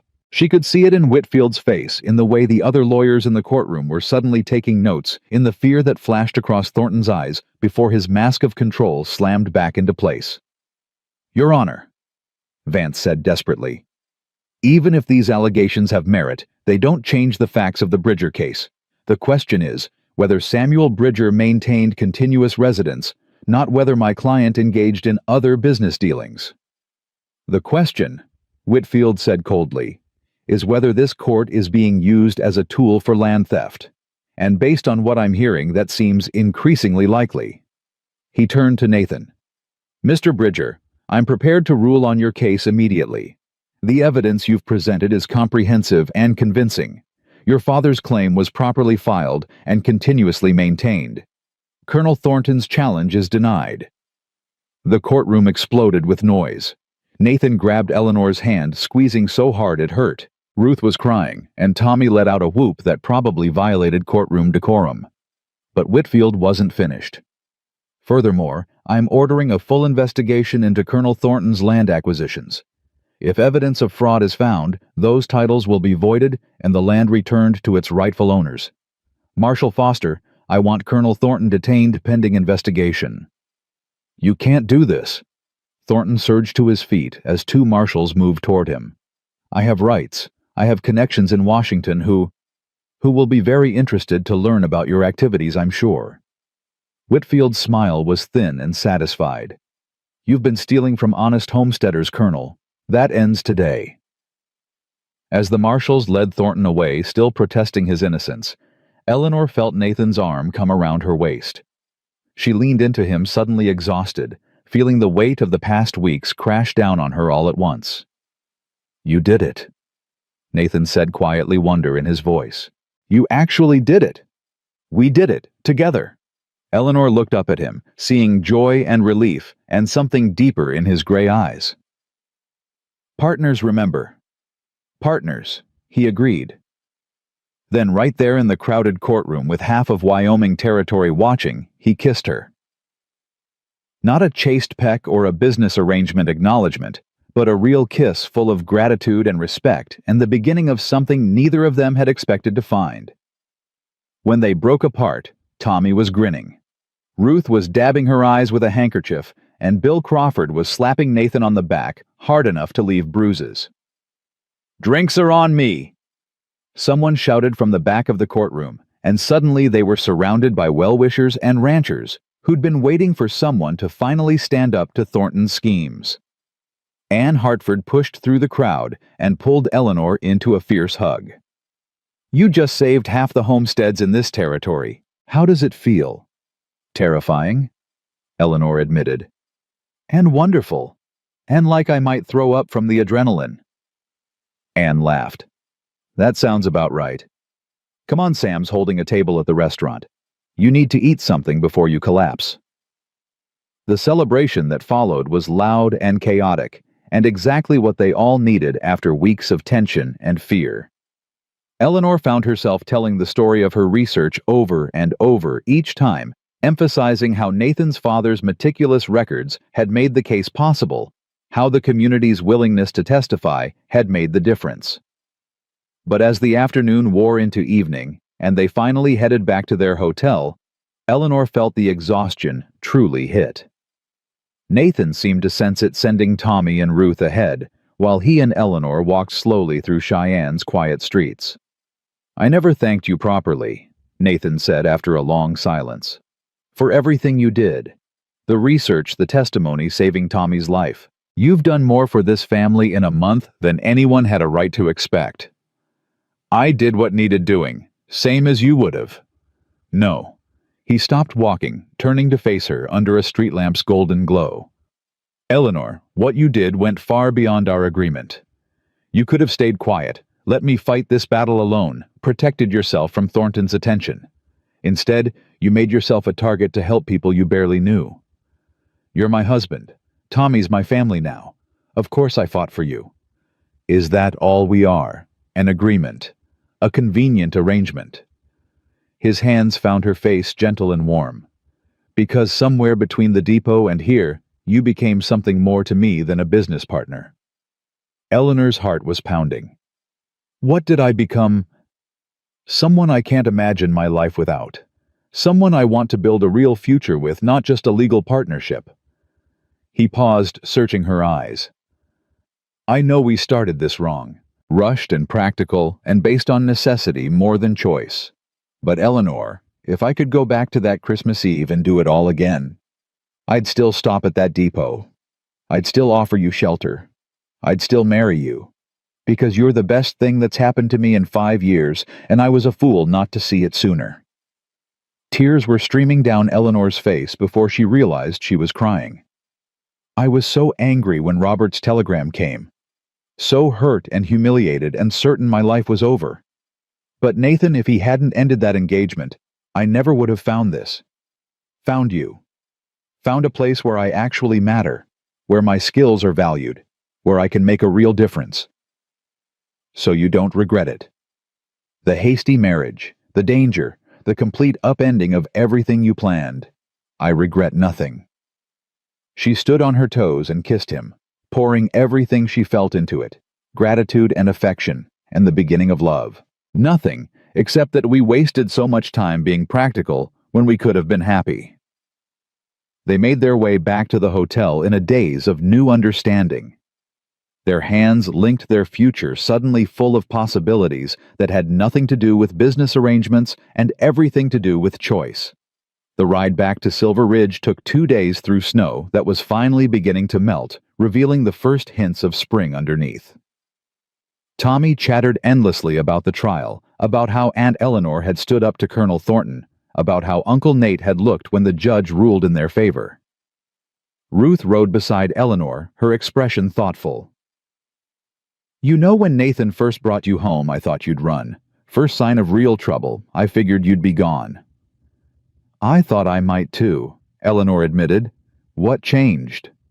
Eleanor thought about it, watching Nathan ride ahead with Tommy, the two of them easy together in a way that spoke of deep love. "I realized that running from problems doesn't solve them. It just moves them somewhere else. Better to stand and fight for something worth keeping. And Nathan's worth keeping.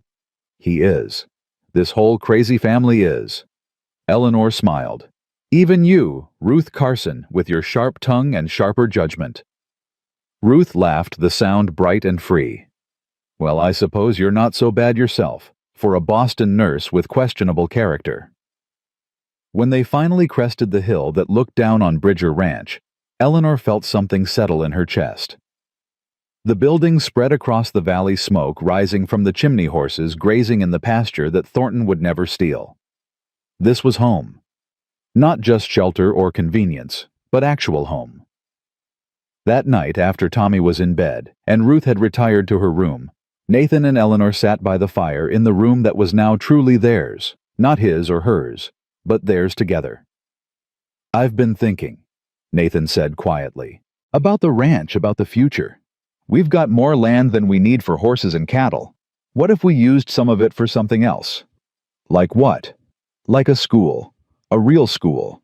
Not just whatever traveling teacher passes through once a year.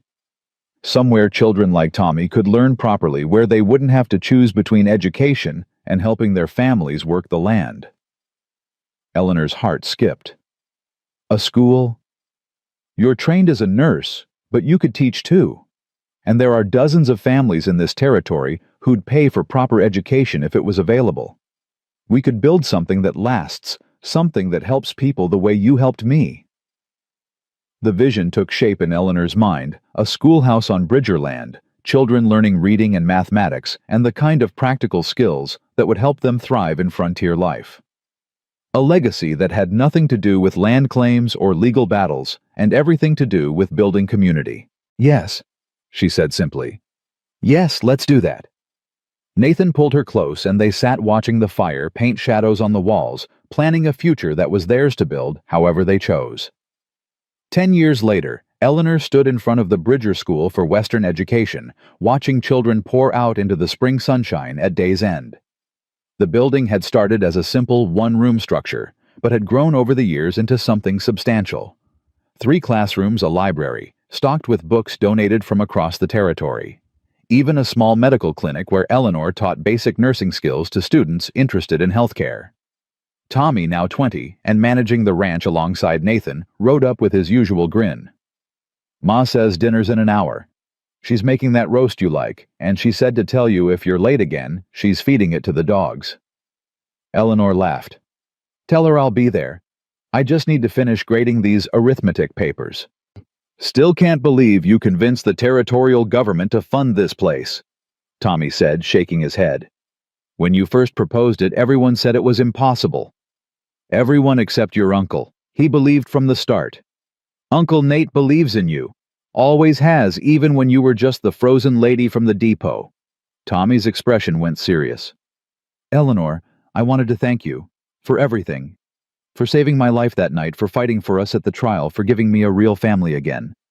I don't say it enough, but I'm grateful." Eleanor felt her eyes sting with tears. "You don't have to thank me, Tommy. You're my family. That's not something you earn, it's just something you are." After he rode off, Eleanor took a moment to look around at what they'd built. The school that served 40 children from across 3 counties. The clinic that had saved countless lives with basic medical care and preventative education. The community of families who'd settled nearby because they valued education and opportunity over isolation. This was the legacy she and Nathan had created together. Not just land or buildings, but actual change, actual good in the world. She walked home through the spring evening, breathing in the scent of new grass and pine, and found Nathan waiting on the porch where he'd waited so many evenings before. "How were the students today?" he asked, pulling her into his arms. "Brilliant, challenging, exhausting in all the best ways." She leaned into his warmth, feeling the steady beat of his heart beneath her cheek. "Tommy says Ruth made roast." "She did. Also made me promise to keep you from working too late. Said you've been pushing yourself too hard again. Ruth worries too much. Ruth loves you. We all do." Nathan's arms tightened around her. "Eleanor, I need to tell you something." She pulled back to look at his face, seeing something uncertain there. "What's wrong?" "Nothing's wrong.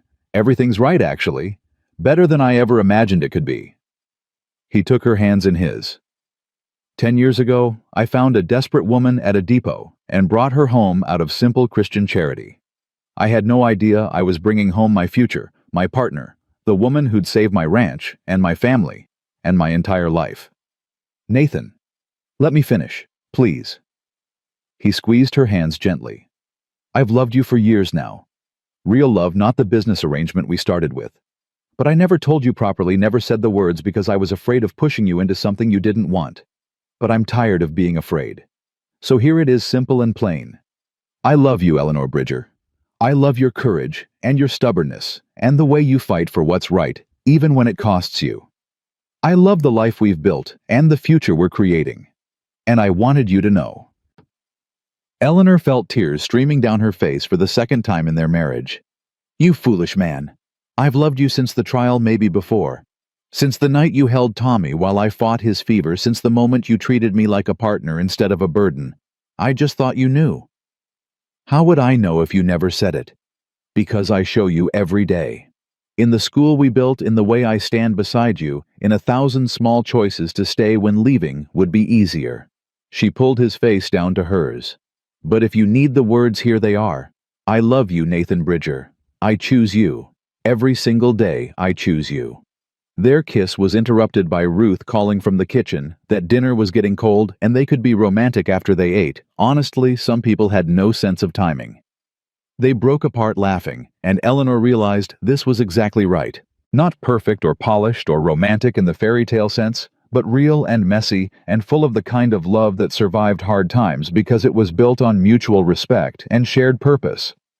She'd come west running from scandal and found redemption. She'd married for survival and found partnership. She'd expected nothing and gained everything. The depot platform where she'd nearly frozen was long gone, now torn down, when the railroad finally came through. But Eleanor would never forget standing there in the dark and cold, counting backwards from 100, trying to hold on to hope she didn't really feel. She'd survived that night because a stranger chose mercy over convenience. And in return, she'd given him back his life, his future, and a love neither of them had been looking for, but both desperately needed. That was the real magic of the West, Eleanor thought, as they walked inside to family and warmth and the life they'd built together. Not the romantic mythology of cowboys and outlaws, but the truth that sometimes the best things came from the worst circumstances, and sometimes love grew strongest in the hardest soil.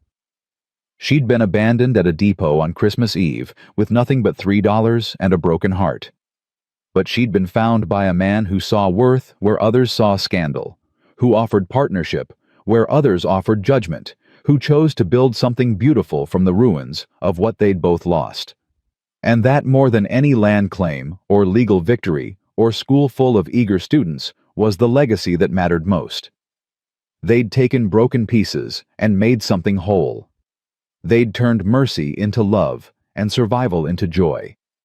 They'd chosen each other when they could have chosen safety, and in doing so had created something that would last long after they were gone.